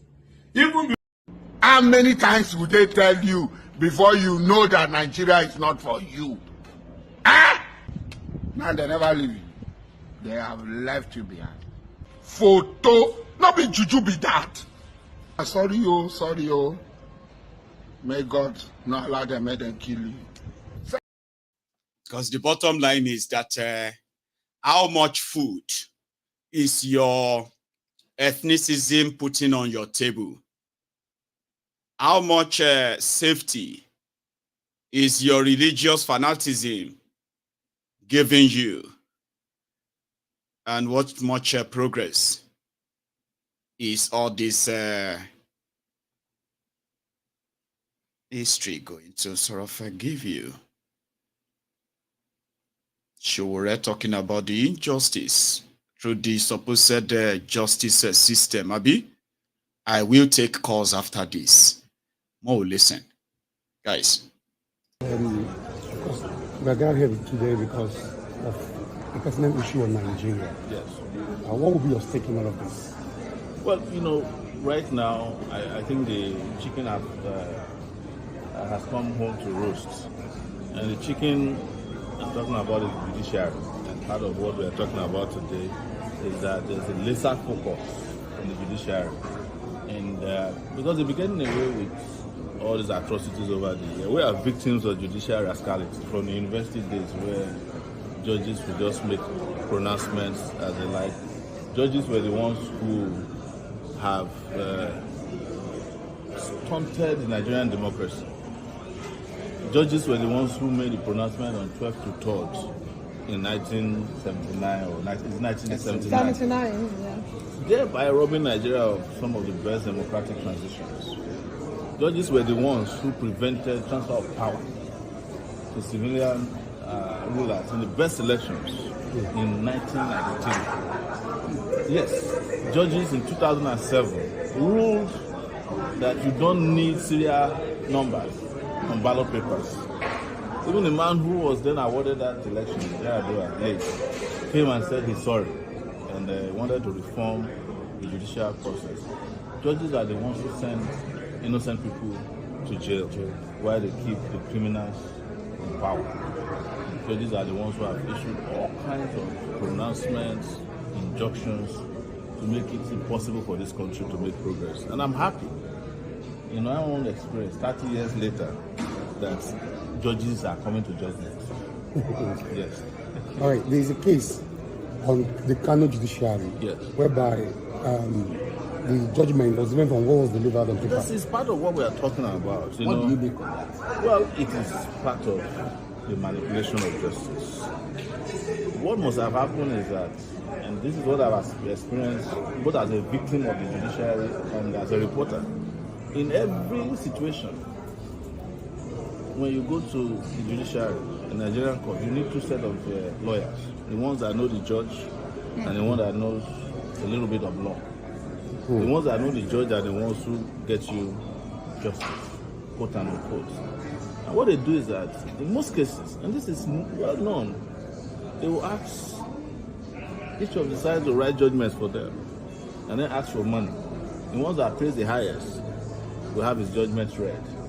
And I think what happened in Kano is that they decided among themselves that the judgment was going to be in favor of the NNPP guy. But if you look at the Kano case, that's one heck of a case in which we are punishing voters for INEC's irresponsibility, cancelling all these votes. So they must have read and decided that, look, we should do justice. And in between, some water must have passed under their bridge. And they decided to read the different judgments. So, as luck we have it, when a CTC was required, they found out in their CTC that the judgment they read is different from the one they wrote. That's what happened in Kano. And I don't see how anybody can cure that. Because the CTC is the authentic documentation obtained from the court of law. That's the certified true copy. So whatever that CTC says is what we stand by as society. But I'm glad it happened. It's just that they overplayed their hands. And you can see now, for the first time in this country, the judiciary is on their back here. Everywhere they go, they are ridiculed. They can't go to church. They can't walk on the streets. Judges that are not supposed to be seen or heard have been seen too much. We have reached a level now that it has become see finish. That's what has happened. And that's why what part of what we are here to discuss today. But when the Chief Justice of Nigeria said we would not be overwhelmed by public sentiment. That the emotion is amidst all this tension of injustice. Yes. And against the backdrop how does it run in your blood? If the Chief Justice of Nigeria is saying that they will not be overwhelmed, he's telling you that they're already overwhelmed. Because typically justices don't make those kind of pronouncements. That's a very defensive position to be at. That means he's responding to some kind of pressure. An overwhelming pressure already. That the judiciary is not what people expect. You see, there's a difference between law and justice. What they are doing is using law to deny the Nigerian people of justice. So all these technicalities that you are seeing up and down, they are all planned. I sit in courts every day. In Abuja, I have over 13 cases. And it's part of how the judges are subverting justice. They will connive with lawyers, certain lawyers, to have you in court without serving you notice of someone. A judgment was obtained against me by an SA I used to live from Yorubas. The judge was just raking inside the court that I refused to show up. I was not aware that I was sued. Yes. I was in detention at the DSS. You know my location. Why can't you pass the summons? If they pass the summons to me, I will appear. I'm not afraid of any one of them. But they didn't want me to appear because they know I will come and plead justification. Yes, they know that I'll come to court. I even go to court for cases that don't concern me. So I have 3 criminal cases in Abuja. I have 13 or more civil cases relating to my work as a journalist. Okay. But most of those cases, I never knew when they filed them. I had to go and look for them within their own search system. Even now, we still haven't found some of them because they don't want justice. They want to ambush you. Yes. So he wants to be happy that yes, I got judgment against. How can you get judgment? A senior lawyer. Do you know what he claimed? That he has been serving me, has been sending me summons on Twitter. Is Twitter one of the legitimate places to serve a person as someone? When the person's house and location, the man even saw me in court and greeted me. What is your concern? How do you think we can make out of it? It's not about making it. Nigerians must decide if they want to continue like this. Can you sum it like with mine as Nigerian? Yeah. I begin to feel somehow ashamed that a case that did not take a United States of American court more than 2 weeks to decide that would take Nigeria 5 years to decide. Took the United States of American court just 2 weeks. Yet judgment came to Nigeria and Nigerians are behaving like all is well. How does this? That's what I'm telling you. I'm a victim. I know these things very well. So I also went through the judicial system in the US. I haven't lived there for 20 years. In fact, I have filed against me from Nigeria or from people using lawyers in the US. They filed cases against me for libel. They are resolved very quickly. In fact, one pastor sued me for libel. The judge gave me $7,000 as damages against him. A big pastor. Minister of Fire, the guy who has the fire ministry along the battle. MFM. Yes, MFM. That's where you can get justice. That's what is called justice. Because the lady justice is supposed to be blind. When she went there and he said, I'm a pastor in Nigeria, I have this number of followers. The judge doesn't care. He doesn't want to know. The justice system in the US is taking a former US president through about 4 cases. In one of the cases, the judge said, I will jail you, nothing will happen. Yes. There's no Nigerian former president that has ever been summoned. Even when they were summoned by a toothless or Puta panel, they refused to show up. They are above the law. So you cannot have a country in which some people are above the law and some are beneath the law. And expect that the society will be an orderly society. Thank you so much. Thank you so much.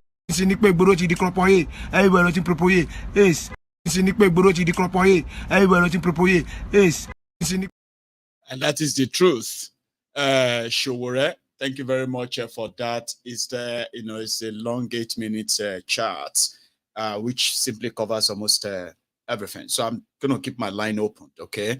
But just before we get to that, right? I saw, we've spoken about the state capture.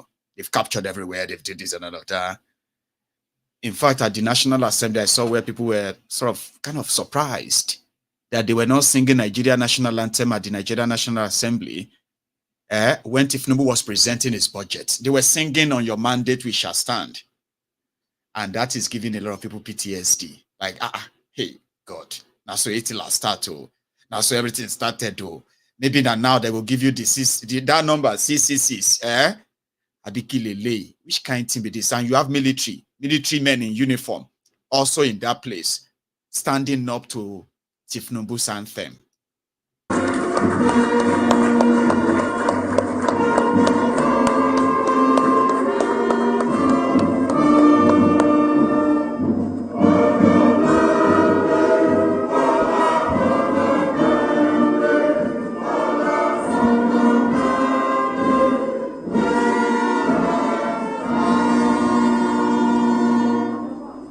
Thank you very much. And one day, you are going to hear that somebody, a senator, a minister, or even a governor or somebody like any other person is arrested for not standing up when the Tifnubus on your pampas we shall shout.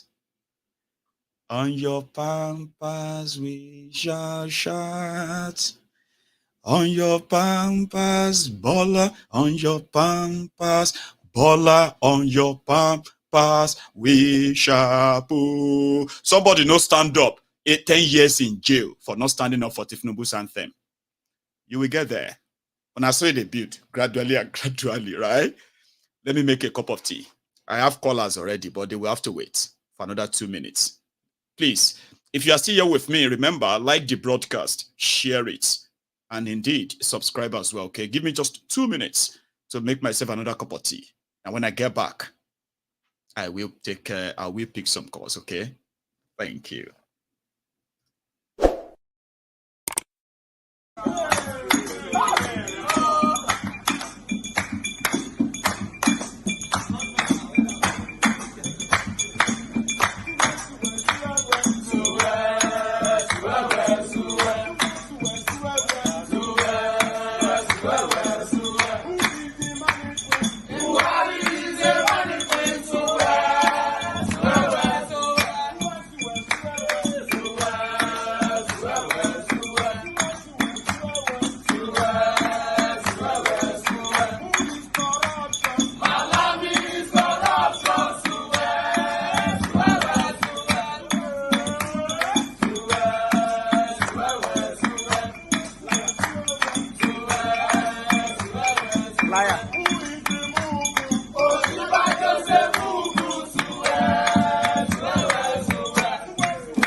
You don't cast, last.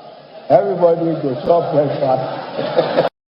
Everybody go chop breakfast. I have a caller, and I believe I've kept you there for like 2 minutes. Are you still there? Yeah, I'm still there. My go, Baba. How far? Baba Adeo. Is that Austin or no? It's Austin. Definitely, it's Austin. That's great. You know what happened, right? When I picked the call, I didn't even say hello to you because I know I have muted the what do you call it, the output. So when I grew up, I got up and I was like, so that's Austin, I believe. Like I just stood up. Then Agbeke is in the kitchen. I know how. You know what I mean? Like Agbeke is in the kitchen, and if she thought I was talking to her, I said no. I picked the call, and I believe that's Austin, my friend from Germany. How are you, Austin? My dear, I'm fine. I'm really fine. It's unfortunate for me today. I didn't start the broadcast at the beginning. Oh, did you not? So, yeah, because I was a little bit busy. But it's okay. I will watch it tomorrow. I started when Dino was singing his praises. Oh, well, because for me, didn't miss much then. Go on. Yeah. So I was so much happy when I saw him saying such things because I know we are coming to that extent. We are really coming. We are really moving faster. It will touch to everyone. It will. The point he made that touches me so much when he said he's advising Nigerians, the opposition party, for them not to, for them to boycott the next election until everything is settled. He didn't put it straight forward. He's supposed to say that they should boycott the election until Nigerian constitution is right. They wrote it or they rewrite it. However, because the constitution is completely rewritten. You are right, Baba. Yeah. Because the way Nigeria is. Sometimes, it baffles me to believe that people take Nigeria serious.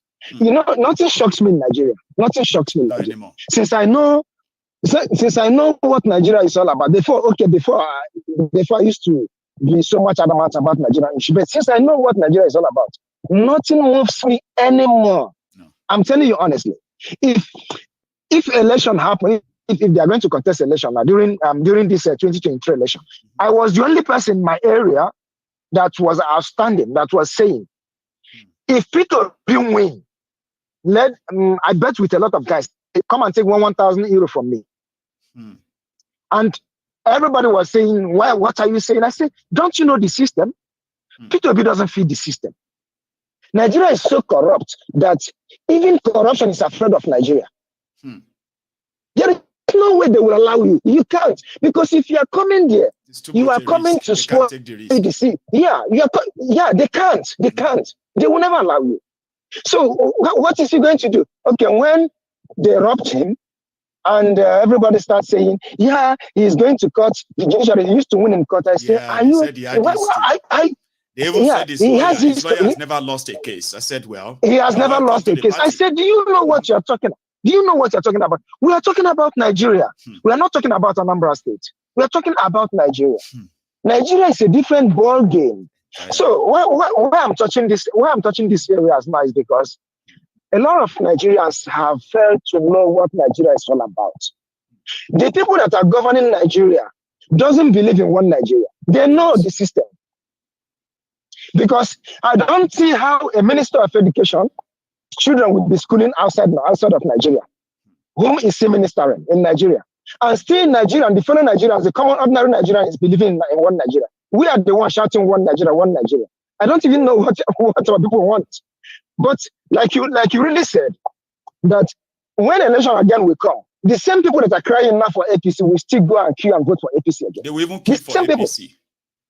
The same people again.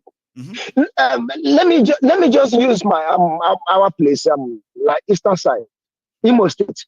Imo State, Hope was right from the beginning of his tenure. He keep on killing people till now. But still, yet, apart from rigging, do you know people voted for? Yes, there are actually people who wanted him to continue after, Not even people that are fanatical. I'm not even talking people that are that are benefiting from him. I mean ordinary person on the street that has no connection. That said, no connection, nothing. He said, let's vote him, let him complete his tenure. And this person forgot that, for example, if Tinubu win now, he has won 4 years, and in the next 4 years, it will be 8 years. Add 8 years in your age. I will be 53 years by then. I will be 53 years by then. Then, where are we heading to? I will be my kids. I will be 48. Sorry, I will be almost 48 years. In 8 years' time, I'll probably be a grandpa by then, because my first daughter will be somewhere around 22, 23 years old. So she probably would have a daughter, have a child by then. And somebody is willing to actually gamble with their life with that. Like, so gamble their life with. So there is nothing you would tell Nigerians that Nigerians will understand. I don't even know how they manage to reason. I don't know. Every time we said Nigerians are the best black race concerning intelligence. It's an exaggeration. But I don't know. It's an exaggeration, honestly. It's an exaggeration. Because the same people that are well educated, that read in Harvard University, they exposed travel and everything. We come only Showore that can boldly come out, no matter however we hate him.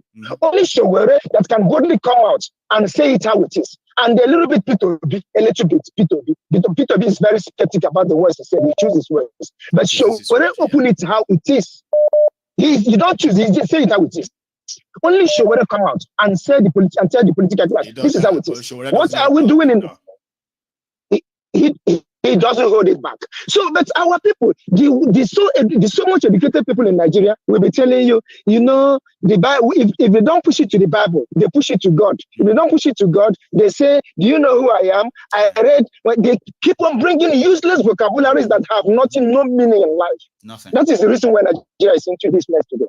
And until we wake up and say enough is enough, Nigeria is already spoiled. Nigeria can never be redeemed. Nothing can salvage Nigeria. If anyone believing that Nigeria will be okay, the person is just deceiving himself. There is nothing. There is nothing will bring Nigeria back. The only option for Nigeria is to divide it. I stand to that point. Let us. When we still can, though. Exactly. Thank you so much. Exactly. Let me take another one, okay? You take it easy over there. Thank you so much, my dear. Cheers, man. Thank you, very much. my dear. Thank you. Now, that's Austin from Germany. I have another caller on the line. Yeah. Hello. Hello, the general. Yes, sir. How are you? Good evening. I'm fine. This is my first time of calling on your program, though I'm a regular listener. Where are you calling from, right? I'm Bright and I'm calling from Italy. Oh, Bright. Good to hear from you, man. Please. Thank you very much for having me. There is a question I want to ask. Please. Mr. Mayegun. Yes, sir. You see, all this issue of we are indigenous, Lagos belong to us, this place belong to A, this place belong to B, that is just, coming up. Oh, no. No way. Okay, I think I got him back. Let's see if that's him. Is that you, Bright? Say me. It's me. Oh, great. Sorry, something happened. Is that right? Because I know that usually I may never get you back, but I'm glad you probably quickly dialed it back again, okay? Go on. Thank you. Thank you. So, what I was trying to say about this issue of indigenous that is going with the Oba of Benin history, everybody is now becoming a history teacher on national TV. Does this thing bring any food to our table as citizens? It doesn't. You know what hurts me most is most of these people ranting about this place belong to me, does not belong to you. Most of them are the first person that will send their children out to become a U.S. citizen, to become a U.S. senator, to want to be a mayor in another man's country. So those people who owns those countries that we go to and want to become people in that country, those people not indigenous in their own country to say we should leave their country and we should not participate in anything. Every of us that live in diaspora today want to have our children as citizens. We want our children to be a counselor. Yes. We want our children to be senators. And once these people decide to start playing kind of racial sentiments with us, first of all, we will be the first person that want to come out on national TV that we are not, they are put here. Exactly. But you find out that in Nigeria, somebody is telling you, Lagos does not belong to you. Go back to your country. Sometimes I don't just understand. It is even more ridiculous. Let's even put it rightly here, Bright, okay? You know, Italians can say Africans should go back to their country. What do you call it? French should go back. English should leave their country. Americans should leave because they are Italians. Do you understand that? Yeah. This was supposed to be one country. And inside the same country, like Ghanaians can say Nigerians should go. South Africans can say Zimbabweans should leave. Kenyans can say all of the Malawians should leave their country. Cameroonians can say all Chadians should leave their country. But what is it when Nigerians says Nigerians should leave their country? What does that tell us? I don't know, Mr. Mayu. I don't know. That's the only answer. No. I support you with that remark. I support you. And another thing is now I just watched something.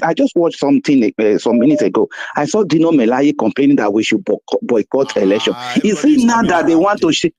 Is it not that everybody start to say the same thing that you have been saying? Even myself, I was trying to tell people that we should not vote in this election. But people, how can you participate in a crime that when they now rob you in that crime, you will not cry up and say, no, it is my right. Justice. No, it is already me that is participating in Nigeria election. I'm already committing a crime because the person who is going to officiate that event is a criminal. Yes. And I know it's a criminal. Yeah. Then I went there and said, okay, I want to participate. If the person robbed me out, I don't have any means to complain at all. I've lose in the gamble. It's a gamble. Do you know the excuse there that they normally give Bright? They said, if we don't vote for them, if we don't go and participate now, they will just choose themselves. And I say, okay, hang on, hold on. Now that you have participated, did they choose themselves or did they not choose themselves? Did they not finally choose themselves? Of course, they have chosen themselves. Now, you didn't vote for them, but they are the ones ruling you. So I asked people, I said, when you give excuse that if you don't vote, they will choose themselves. Now you go there, go vote, then beat you, then kill you, then wound you. They still choose themselves. Somebody now said, don't participate. You say that person no get sense. You will get sense. How far? How are you going to change? Exactly. So we say, no, like you said, if you don't vote, they will still change. Let me tell you, look at the way Tinubu is trying to validate himself in everywhere because he knows that nobody supports him. It's going to be the same way. If you don't vote, Mayegu doesn't vote, the other person, they themselves, even though they you get power. they will know that they are not supposed to tell. I said, you see, when you don't, people should try it too. Now, when you don't vote, right? They choose themselves. Everybody knows saying that them they choose themselves. You see, when you finally feel as they are doing things, you can't call yourself, say, we are shutting everywhere down. They don't bring their people. Exactly. May you bring yourself. That time, you have legitimate right to actually push and end them. But you say you want votes to chase them, then rig you. You can't turn around and say they have to go. Oh my God, you soldier kill you now. Even see the election that we did, we were saying labor. All the criminals that were in other political party, they ran under the umbrella of labor. Now they are exhibiting it. They are already exhibiting it. Now none of them in Abuja is saying anything. No. None of them that we sent to Abuja are saying anything. I saw a few of them. They themselves, they were on their feet singing on your mandate anthem in that National Assembly yesterday. I saw a few of them. I saw some who sat, or they didn't stand up, but they just sit down there like, no, I'm not going to do this. You are right. None of them has actually come out to say, any politician, I am returning this 160 million naira vehicle. None of them. No single person has returned it.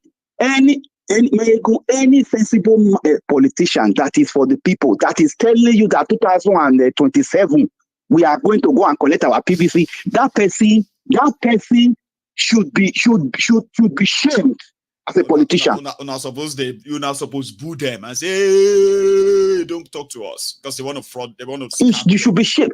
It should be shamed. With all the PVC that the hunters were seeing in the forest, see, as we speak, none of the INEC commissioner was able to come out and say, Solomon, we gave you PVC to go and give to this local government. Why was that PVC found in the bush? Come and give account. Nobody. No. And you still expect people to come out and say they will go and vote again. Are we normal? No, we are not. That's the answer. Right. Thank you so much. Thank you for having me. Ma, take another one, Baba. It's such a pleasure. Thank you. From you, okay? I appreciate my time. I appreciate. Thanks. Yeah, you. So that's Bright. I kind of love bright people, and they say bright and it's bright. Well, I've got this our veteran now on the phone. It's been a while, sir. How are you tonight or this afternoon? Mayego, I'm doing fine. Thank you for asking, my brother. How's your family doing over there? We are good, sir. We are surviving, and thanks for asking too. Please. I know it's been a while, but I can't do without watching your program, even if it is after. I know that. Even if it's after. I know that. And I'm glad that you are able to actually get through tonight. Yes, please. Yeah. Thank you for a job well done, my brother. Thank you, sir. I just want to quickly contribute a little to this program today. Please. Did you notice something with those Fulani when they were protesting? They call it what's they call it? Oh, the name they gave to themselves, not that consensus movement. That's a different name. It's different from what they used to be. Thank you, Mayegu. You are there. But same guys, guys, different names. Same guys, same Yetialas. Same guys. And now, for us to know that the Hausas have been conquered already, now they are presenting that name, the Northerners, just to fool everybody that they are not Fulani. You see, now they should start it tomorrow. I put it in the blockade, Abi. The full blockade. They shouldn't wait for 21 working days.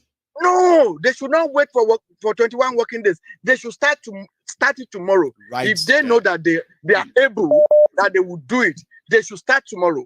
If not, they are all bastards. They can hear you. They are all bastards and good for nothing people. They should start it tomorrow. The last time, were they not the one crying after like 5 days when those things started? The tomatoes started going rotten, all the vegetables, all those, you're right. So the food stuff is not even what we need. They should cut the Jebba Bridge. Let them bomb the Jebba Bridge. I just stay bomb over everything there. that. Yeah, everything that connects them to the southern part of the country, they should just bomb it and even take Tinubu with them. They should take Emiloko as their president. We don't care. We don't care. These people, these people are animals. I told you. Look at what they are demanding. These are going to be the situation from now on. Every now and then, it's threat here and there. Trust me, sir. Threat here and there. Look at what they are saying. There are people that were killed at NSAS when we were told that nobody was killed at NSAS. Thank you very much, sir. Remind them. We were told that nobody was killed at NSAS. They were not talking about Chacha and whatever. What about those villages that they destroyed and the family they destroyed? Man, that country, we are not one. We keep saying it, Maegu. We are not one, and we can never be one. Absolutely. Even if we wish we to, can never be one. We don't wish it. Even we if don't we want. We don't want. We don't want. Let them go their way. And we are here. Let them keep their food. We don't need their food. We can grow our And besides, food. are they the one producing those food? Are they the one producing those food in the first instance? They don't grow food. Well, Esa, you are older than us. You are elders. Maybe you're from your own life experience. You can teach us what we don't know. Have you ever seen where Fulanis are growing food for commercial export, commercial movement at all anywhere since you have been on this surface of the earth? No, my good day. There's no way. They don't grow food. They are pepper sellers, like you normally call them. Now, is that not what Buhari's father sold in Daura to meet Buhari's mother? In Daura? These are the people that say, Agumudadani, those days. They are the Agumudadanis. Now, they are the ones who are ordering food blockade. Food where you know grow. Farm where you know farm. You are ordering the blockade of the food. On whose behalf? Oh. They are back again. Man. They are back again. They are back. We'll wait and see. Let them just bomb the Jebba Bridge, bomb everything that connect them. Then let them stay on their own. We will stay. Then let us see. And those that are talking about Lagos, who founded Lagos, whatever they are talking Lagos? About. History teachers. Who found Lagos? Historians plenty, budget. A whole lot of stories about Lagos, about you. We don't even know what to believe again. These people, for God's sake, my God, let me allow some other people. I'm happy to get in today. My regards to your wife and the children. And thank you so much. And mine to yours as well, sir. Thank you very much. And welcome. Okay. Thank you. We've got those who are veterans. They are not really lucky these days anyway, but when they are around, they are easily spotted. So there is another call. How are you? How fun? I do. It's the afternoon. Ahmed, I just do. How about your side? Yeah, I did that. Lafia, hello. Well, everything good. Lafia, Kalau, Mandala. One weather now. Weather akwai sanyi ko? Weather akwai good weather right akwai sanyi ko? Cold. Sanyi cold. Akwai cold. Sanyi kenan. Sanyi cold. Cold, okay. Sanyi. Yeah. The weather. Sanyi na cold. Zafi na hot. Zafi na hot. Sanyi na cold. I kind of like it. So right now, don't go there. Right now that they give them Zafi for Nigeria. No, that one is normal, but they say it's a Chege Bansa or Pro Max. Depends on what you probably want to call it. It's different sauce, cha. They say it's a different source of hotness. Ahmed, see the Chege. This we one. Are back at it. They go say Kai. When I change Zafi, ana ba mu wuta. Now waiting that ana ba mu wuta that they give us fire. Ana ba mu wuta. They give us fire. Now waiting people they tell me for Nigeria that they give us fire. Ana ba mu wuta.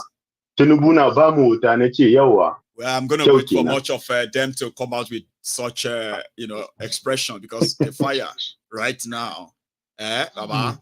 They can't be like I don't understand which people won't block food from going to the south. She na area where we say terrorists they disturb abi, which I don't understand.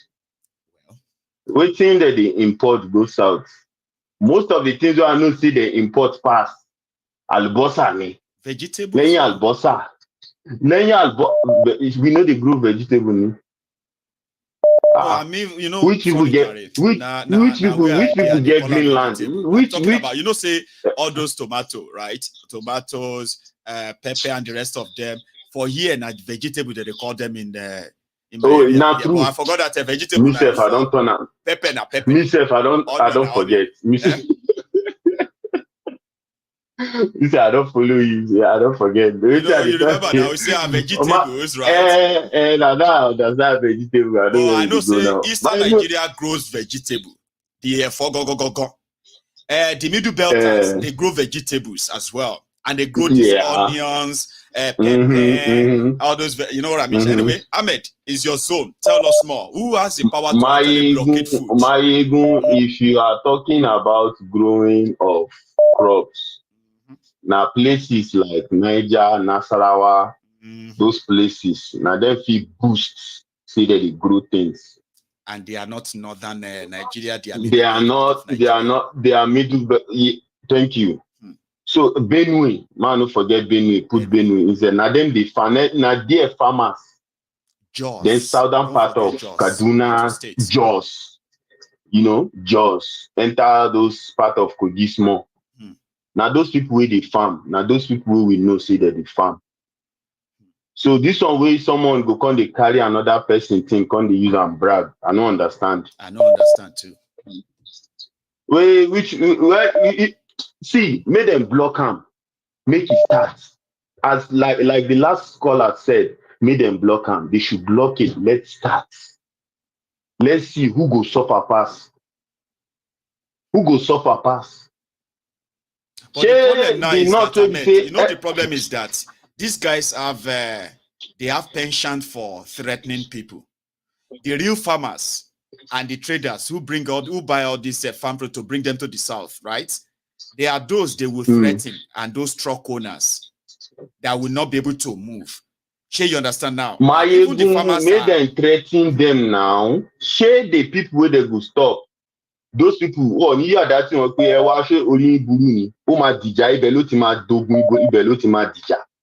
because the people where they won't stop, those ones go grieve for them. Now you think go understand. May they go stop them. Those ones go grieve. They go destroy them. So now it go scatter from there. Everything will begin scatter. When it over bank, face around. No be say somebody go. They don't listen to anybody. Ahmed, you forget. Soldier, right? You won't stop them from eating. Right, Ahmed, you are a soldier. Sure, you know. So when the place says they are blockading food or water to another region, is that not a declaration of war? You don't they call war now. You don't. My ego. Now you they talk and nobody Niger know anything. She don't know anything that they call declaration of war. All this empty threat, every time threat. Maybe say na normal thing, make everybody they give threats, issue threats, and yeah, na normal thing. Na normal thing. They don't. I don't know if na you or no be you. Now for Instagram I see that one. Maybe say someone posted a video of one soldiers like that where they barb some guys who carry dada for head. I saw it too. All those kinds of things. I can't laugh. So what you say? They are not celebrity. Why would they leave such a thing? The soldiers, I can't look and say, come, are you okay? Do you even know what you're saying? In the first place, what are the soldiers even doing on the road? Soldiers are not even made to stay on the road. Forget. For here, you see, I don't forget when last I handle weapon. If no be feel that they go, I know they see weapon. Apart from the weapon we did for my own house, where I gather put for house. I know now where they carry come, just go range, go enjoy myself. Apart from that, I know they see army weapon, military weapon. Only maybe if I won't go field. on the street in America. Maybe if you won't go field, and if you won't go the field self, my own job, no even, to follow job because na mechanic I be. Na tank I dey fix. So now to just fix tank, I know nothing concern weapon. So as in, sometimes if I just see the way some people they like justify some things where we say soldiers from Nigeria they do, I could come look and say, the same military way we do before we leave, which one we know the kind of madness we dey inside. We understand the kind of rubbish that they do. So you cannot tell me anything. Nothing like anything we do. I would just look you say you get one caller on this platform, right? Who said when he arrived in the US, okay, and it was at a government building. I can't remember the particular place, but he said it was at a government building. So as he was coming out of the building, he saw two soldiers who were approaching the building. Do you understand? It's like coming out of a government office and you are walking into the place. I mean, they are walking there. And as they opened the door and he was coming out and he saw the soldier, he said he froze. He froze. He felt like he should run back inside or he should behave himself. And all of that happened within a space of, let's say, 10 seconds. Very fast, right? And it was like, it lasted for like 1, 2, 3 minutes. He said he froze when he saw the soldiers. And for the moment, he forgot that he wasn't in Nigeria. And it was when he came back to his senses, they already passed him. It was when they passed him that he came back to his, and he just continued before he regained his breath. For you to know how much Nigeria military have traumatized Nigerians. And Nigerians have no one to say anything to, right? They just get used to it. We just got used to it. I've told you this several times. Like, I will continue to share this experience with a lot of people. You understand? See, for here, as a soldier, they see you like, no. I mean, where we know say crime plenty for Nigeria. We say some people go wear uniform, dress, can't use and they commit crime. That we know say that one day. But if it was a country that has a law, that has rules, that shouldn't be a problem, because down here, you feel order uniform, wear them, come out. Nobody will talk to you. Nobody will do it, because if you commit crime, you walk from a face here. Yes. Schema soon, make una dey sleep for the same bed with someone who commit crime. If they won't come bust that house, now only that person will they look for. Now in they go home. Person now in the, but if they come bust place for Nigeria, all of una, nothing concern you, they go for you don't enter. You don't enter. So all this kind nonsense, people know they see them. They feel like it is just a normal thing because that is what Nigeria has done to them. Nigeria, see, I tell people, look, I swear to God, the day you leave that space and you go out of that space, make you not even go far, go same place where you get sanity small. You go understand, say, forget. You go understand, say, they don't spoil your sanity, as in they don't mess your sanity up. Because the way you, I mean, that is if you can think, we still have people that have left for years, but like you always call them, I won't really heartless, wicked people. To the people they no fit tell themselves truth. They no fit tell themselves truth. But if you are so truthful to yourself, if you are so like you get bad mind, your heart is a pure heart. I promise, if you leave Nigeria, give yourself 1 month, 2 months. If you get sense and your heart is a pure heart, you go see the kind thing when Nigeria don't do to a lot of people. Where you say you not even supposed to stand. They claim say, I'm in Nigeria. If you can't say I am a proud Nigerian, I will ask you, what are you being proud about? Tell me just one thing, one single thing where you be proud. Shey in the education where the Nigeria give me, we say you know see job, you run come out. I've been waiting at the school fees where the government help you pay. I've been waiting you want to be proud of. Or the medical care. So like ask yourself, or the medical care you are enjoying. Needless, what do you call it? Needless sicknesses. People are dying.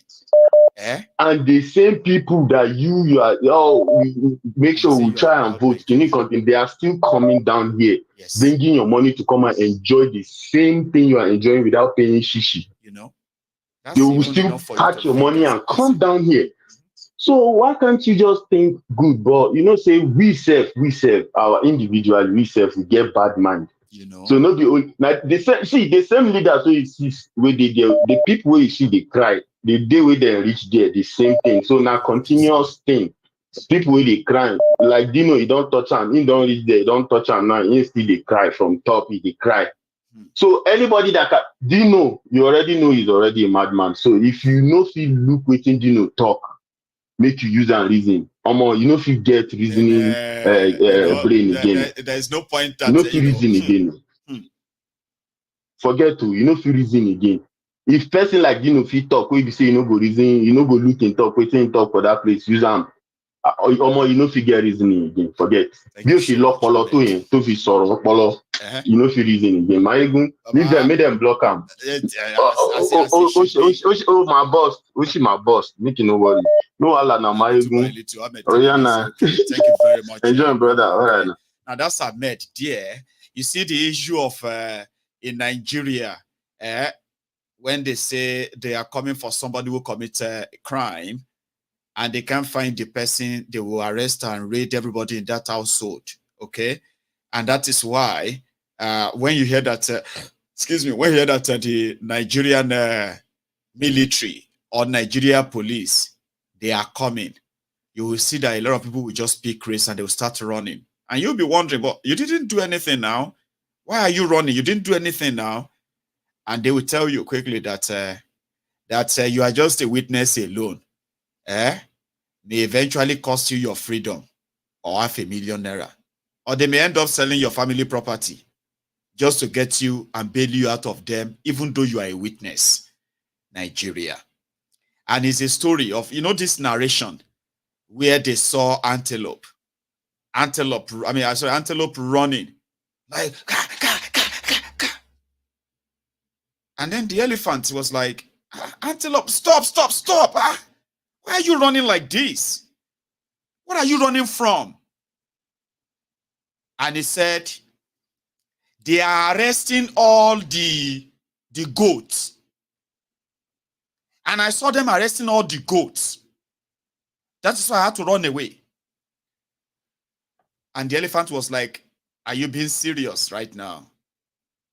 At least you are not a goat. You are an antelope. What's your business with those who are arresting goats? Antelope said, see, the last time when they were arresting the crocodiles, the goat stayed behind because he wasn't a goat. Now, they are arresting the goat and arresting everyone that they could see in sight. I don't want to find out. Guess what? The elephant speak race too. There are some certain things you don't want to find out. They are not normal. They want you to normalize them. And sometimes they want you to thank God that you are spared when the same injustice is being meted at other people. Seriously? I'll take this.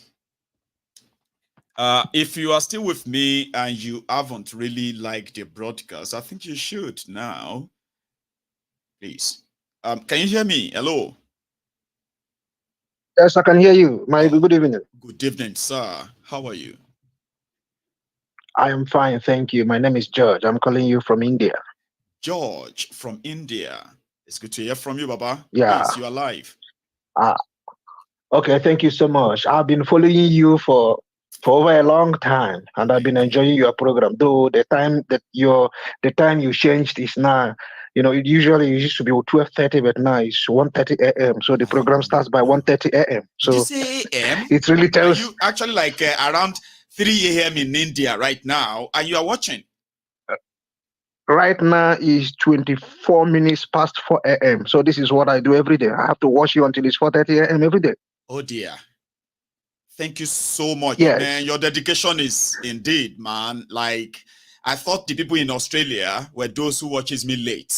Oh, I have to give you your own credit. Thank you so much, George. Like, personally, that's a lot. That's some dedication, man. Yeah, it's okay. Thank you. It's okay. Thank you so much. I only want to comment on two things that you said about this night.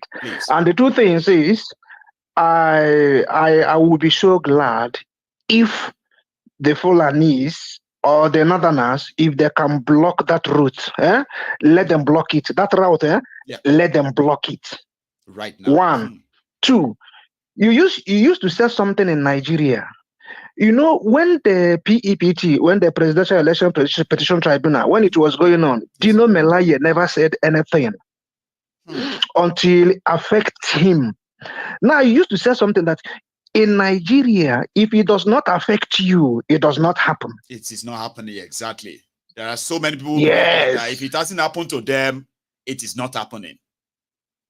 Yes. Now, look at him crying over the microphone, crying on the microphone. No, Nigeria, judiciary, this, that, this, because it had affected him directly. Oh my goodness, I was so happy when I heard this. In fact, I was so happy. Yes, it gives me joy because while all these things were happening, Dino Melaye never went to any TV station. He never read any script before him to condemn what the judiciary have been doing. Now it had affected him. And there is no way he can keep quiet. There is no way he can keep quiet. Now he came out to address the nation. We boycott. Instead of him to say nobody should go to any further election until that constitution is reviewed, or let everybody go their separate ways. We are not interested in all these shenanigans. Nobody is interested in all this. Such a great mind, George, and I kind of felt same that everything is said, even though a lot of people are picking the area where he said nobody should participate in election anymore. But he didn't go specifically to actually make a clearer demand. What should people do? Right? Demand for the end of that fraudulent constitution. That could be a good start. But he didn't say that. So he's still pretending then.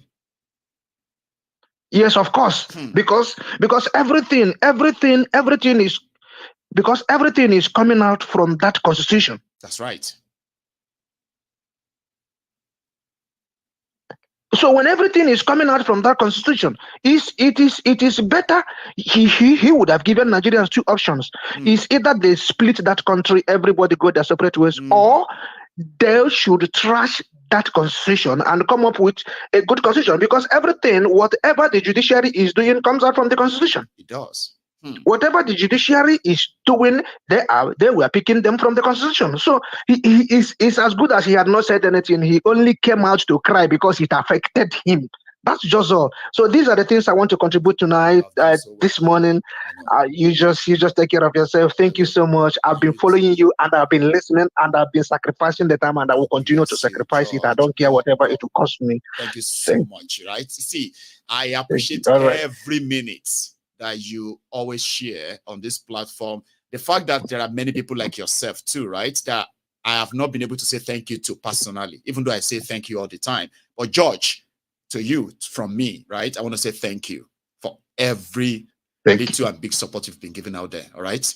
And thank you very much for calling. Thank you so much. Take it easy. Yeah, God bless you. Have a nice night. And you too. Take care. So I am going to take just one more call. And that's the caller already connected. Our time is so far spent. We didn't start early. We started late. But yeah, we can still have our full 3 hours, by the way. So yeah. Hello there. Hello, Mayago. Hello, sir. How are you? This is Felix. This is Felix calling you from Norway. Can you say that again? Sorry. Did you say Sonny? No, Felix. Oh, calling you from Norway. Felix from Norway. I misheard. Yes. So how are you tonight, Felix? I'm good, Mayago. In fact, Mayago, I've been following you for quite a long time. In fact, I'm so happy connecting to you. Good. In fact, you are doing a wonderful job. In fact, your broadcast of 2 days ago, in fact, made me to laugh so much that I had to even record it and send to some of my friends and all these things that don't know about you. I think many of them that don't follow you have now started going through your program God to connect to you. You finally got them converted. That's a win. Yes. You know, Felix, that's a win. Thank you. Yes, yes. In fact, a lot of things. It's just that I don't want to waste your time this evening. You have my time now, Felix. You do. So, yeah. Yeah. Just use it wisely, sir, please. Yeah. The thing is this, my good. What is happening in Nigeria is so. I mean, I left Nigeria because I sometimes ask myself this question: is it the country all of us came out from that these politicians have destroyed to this extent? Honestly. And the problem is the people there don't want to take responsibility of at least making sure that things work right in that country. Rather, they believe that God will come from heaven to come and solve the problem of Nigeria. When this country has been hijacked by criminals, you see what is going on now. And I keep telling them, you see, what is it, the vice president telling them that in 14 months' time that the economy is going to... It says 15 months. And by my own calculation, Felix, it simply means that whatever people are going through in Nigeria right now, they will go through worse more. But from 2025 June, they should begin. They can begin to look for maybe it's going to get better. That is just the thing. And how many people are going to survive then? Till that?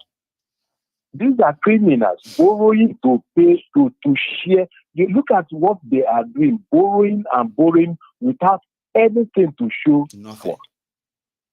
Nothing. And people, look, I graduated, I'm an Igbo person. Yes. I schooled in Ahmadu Bello University and I studied political science. Yes. Sometimes I come to, and I remember those days when we were in Zaria. You understand? I never so imagined that Nigeria would come to the level where we are today. Honestly speaking, there are so many people that still don't believe that this is the same Nigeria they grew up in. There are many people that still don't believe this is happening. Many people don't believe. They don't understand what is good. Like you said in your program, that the shege is even has not even started. It doesn't. The shege is about. It hasn't started. You understand? So I keep saying it that the earlier the youth, because Michael, let me tell you one thing. What the Nigerian youth doesn't know is that, you see, any day the Nigerian youth stand up and demand that they are right. You see all these criminals, they will all run away. Nobody like them. In a twinkle, majority of them are cowards as well. But they are so lucky. Will run. They are so lucky to have a place like Nigeria to run down. Yeah. They will run away. No, they are so scared as we are seeing them. They are very, very scared. You know, when I knew that they are mostly cowards, right? Even Tinubu had to run away from Nigeria when the NSAS issue. They started getting so. Buhari voice, they shake when he was doing, what was that? National broadcast. I still remember those days, right? Yes. But suddenly, when the soldiers came and they shot and killed people, and people didn't react, they were waiting for people to react. There was no reaction. They waited again, nothing. They started changing everything they accepted during those days. They accepted that they would do this, they started changing everything. They started going on offensive, started blocking people's bank accounts, started declaring people wanted. I was like, these are the people who were shaking 2 days ago. Now they are back. Look at them. Because they didn't, because they didn't put the pressure up. Nigerians are so gullible. That's the problem with Nigeria. And I keep saying it. You know, they keep and they wait and say, "Oh, no problem. God is going to do it." Everybody, you see, the churches now, everybody is praying. God is going to do it. These are just these people. Until you stand up, nobody is going to fix Nigeria for you. Even these international communities, they don't even care. All they are coming after is just their own, what they will profit and get. None of their business. Nobody is going to fix it. We are the one to fix our country by ourselves. Nobody is coming to do it for us. And it's not any magic rocket science or something like that. No. You understand? But I just pray that Nigerian youth wake up one day to see the damage these people are doing to them. I pray that one day their eyes will be. But Michael, please, Felix, keep the work you are doing. I'm so happy. And in fact, I just pray that God will continue keeping you for us. Amen. You are the next man the kind of we have now. You are the next Nnamdi Kanu. I'm so proud of you, and I pray that God will continue keeping you and your family. Amen. Nothing will happen to you. Felix, thank you so much for that and the contribution as well. Thank you so much, sir. All right. Thank you, my good. Thank you, my good. I'm so happy connecting to you. I am happy speaking to you too. The feeling is mutual. Okay, when I speak to my friends for the first time in a long time, right? As you are smiling on the phone right there in your house right now, right? I am smiling on the screen. You can see mine. I can't see yours, but I can feel it. It is mutual. Yes, exactly. Thank you. You have a wonderful evening, Felix. Yes, sir. So that's Felix from Norway, and he's going to be our last caller for tonight. I believe that we have exhausted all our 3 hours now, and to the satisfaction of all of you, the brethren, I have delivered again, and thank you for turning up tonight, at least more than the last 2 nights. It simply means that some of you had to quickly stop by simply because of the topic for conversation. Okay, there have been wonderful conversation I've had that some of you have missed. You can still get on there and check them out. Okay, I will see you some other time. Until then, just take it easy and stay safe. Good night.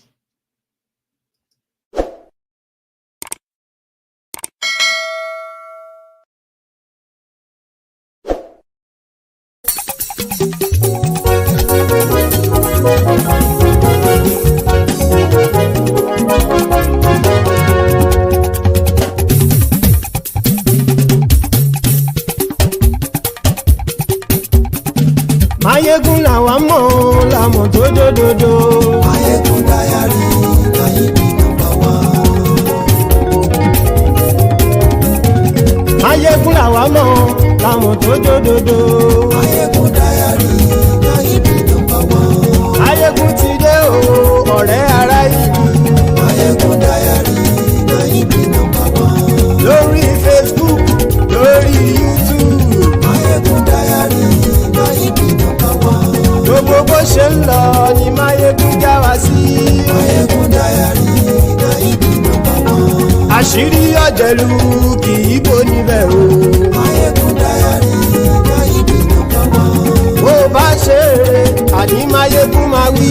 Mayegun Diary Nayibi #1. Ó sì tún ṣe eré wàá gbọ́ níbẹ̀ o. Mayegun Diary Nayibi #1. Mayegun Diary political. Mayegun Diary Nayibi #1. Godfatherism kò sí lọ́rọ̀ Mayegun. Mayegun Diary Nayibi #1. Ẹ farabalẹ̀ sẹ́ o kẹgọ́rọ̀ lẹ́nu o. Mayegun Diary Nayibi #1. Àní Mayegun làwa mọ̀ tó dòdòdò. Mayegun Diary Nayibi #1.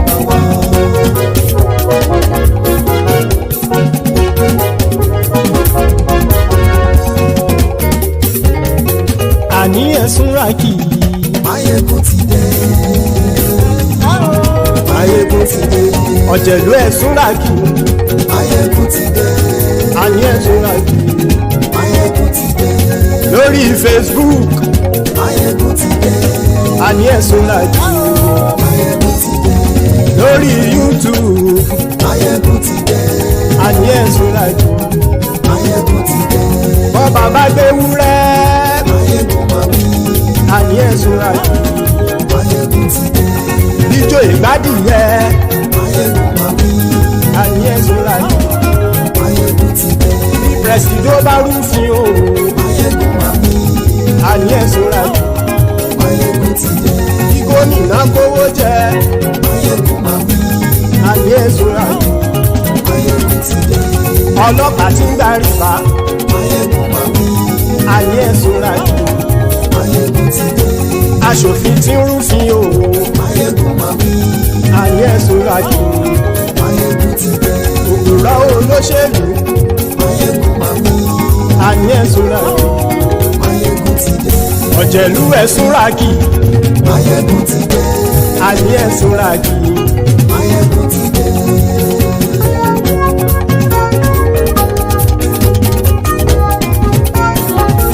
Mayegun ti dé. Gbogbo ọ̀jẹ̀lú ẹ̀sùn ràkì. Máyégún ti dé gbogbo ọ̀jẹ̀lú ẹ̀ súnra kì ṣùgbọ́n ní bá ti ṣe èyí tó yẹ kí wọ́n ṣe ọmọ bá dèrò ní fi wọ́n níran o. Máyégún ti dé gbogbo ọ̀jẹ̀lú ẹ̀ súnra kì Máyégún ti dé gbogbo ọ̀jẹ̀lú ẹ̀ súnra kì ṣùgbọ́n ní bá ti ṣe yìí tó yẹ kí wọ́n ṣe ọmọ bá dẹ́rọ̀ ò ní fi wọ́n níran. Wọ́n fowó bẹ́ẹ̀ o Máyégún ó sọ pé wọ́n ò fẹ́ bẹ́ẹ̀.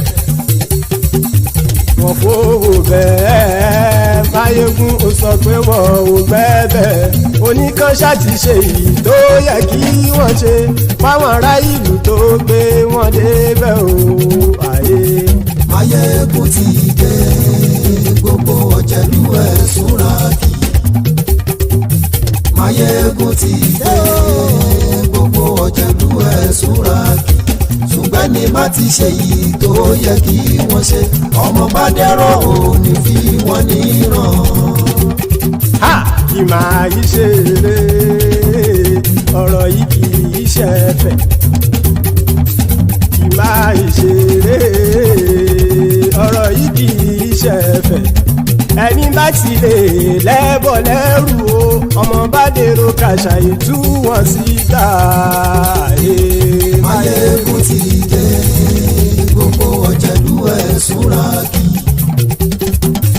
Máyégún ti dé gbogbo ọ̀jẹ̀lú ẹ̀ súnra kì ṣùgbọ́n ní bá ti ṣe yìí tó yẹ kí wọ́n ṣe ọmọ bá dẹ́rọ̀ ò ní fi wọ́n níran. Tẹnitẹni ọmọ Máyégún ọ̀rẹ́ ara ìlú mọ̀mọ́ ni mo fọlọ́hún ṣọ́ ẹ̀ bá kìlẹ́bù lóòótọ́ olódodo ìlú ọ̀tá ìlú mọ̀mọ́ ni ìwọ ṣá máa ń ṣọ́ra kò sì mọ́ bẹ̀rù bọ́tà ń lè rí bóníṣègùn lé káwọn mọ̀mọ́ fi ṣera wọn ni ó ti dẹrùn tí wọn ò gbọ́dọ̀ sì mọ́ bẹ̀.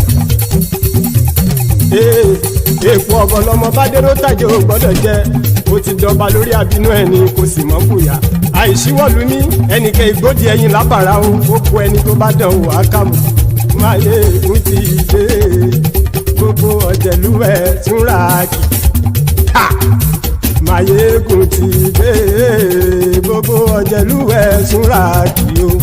Ẹni bá ti ṣe yìí tó yẹ kí wọ́n ṣe ọmọ bá dèrò òní fi wọ́n níran o. Máyégún ti dé gbogbo ọ̀jẹ̀lú ẹ̀ súnra kì Máyégún ti dé gbogbo ọ̀jẹ̀lú ẹ̀ súnra kì ṣùgbọ́n ní bá ti ṣe yìí tó yẹ kí wọ́n ṣe ọmọ bá dẹ́rọ̀ ò ní fi wọ́n níran.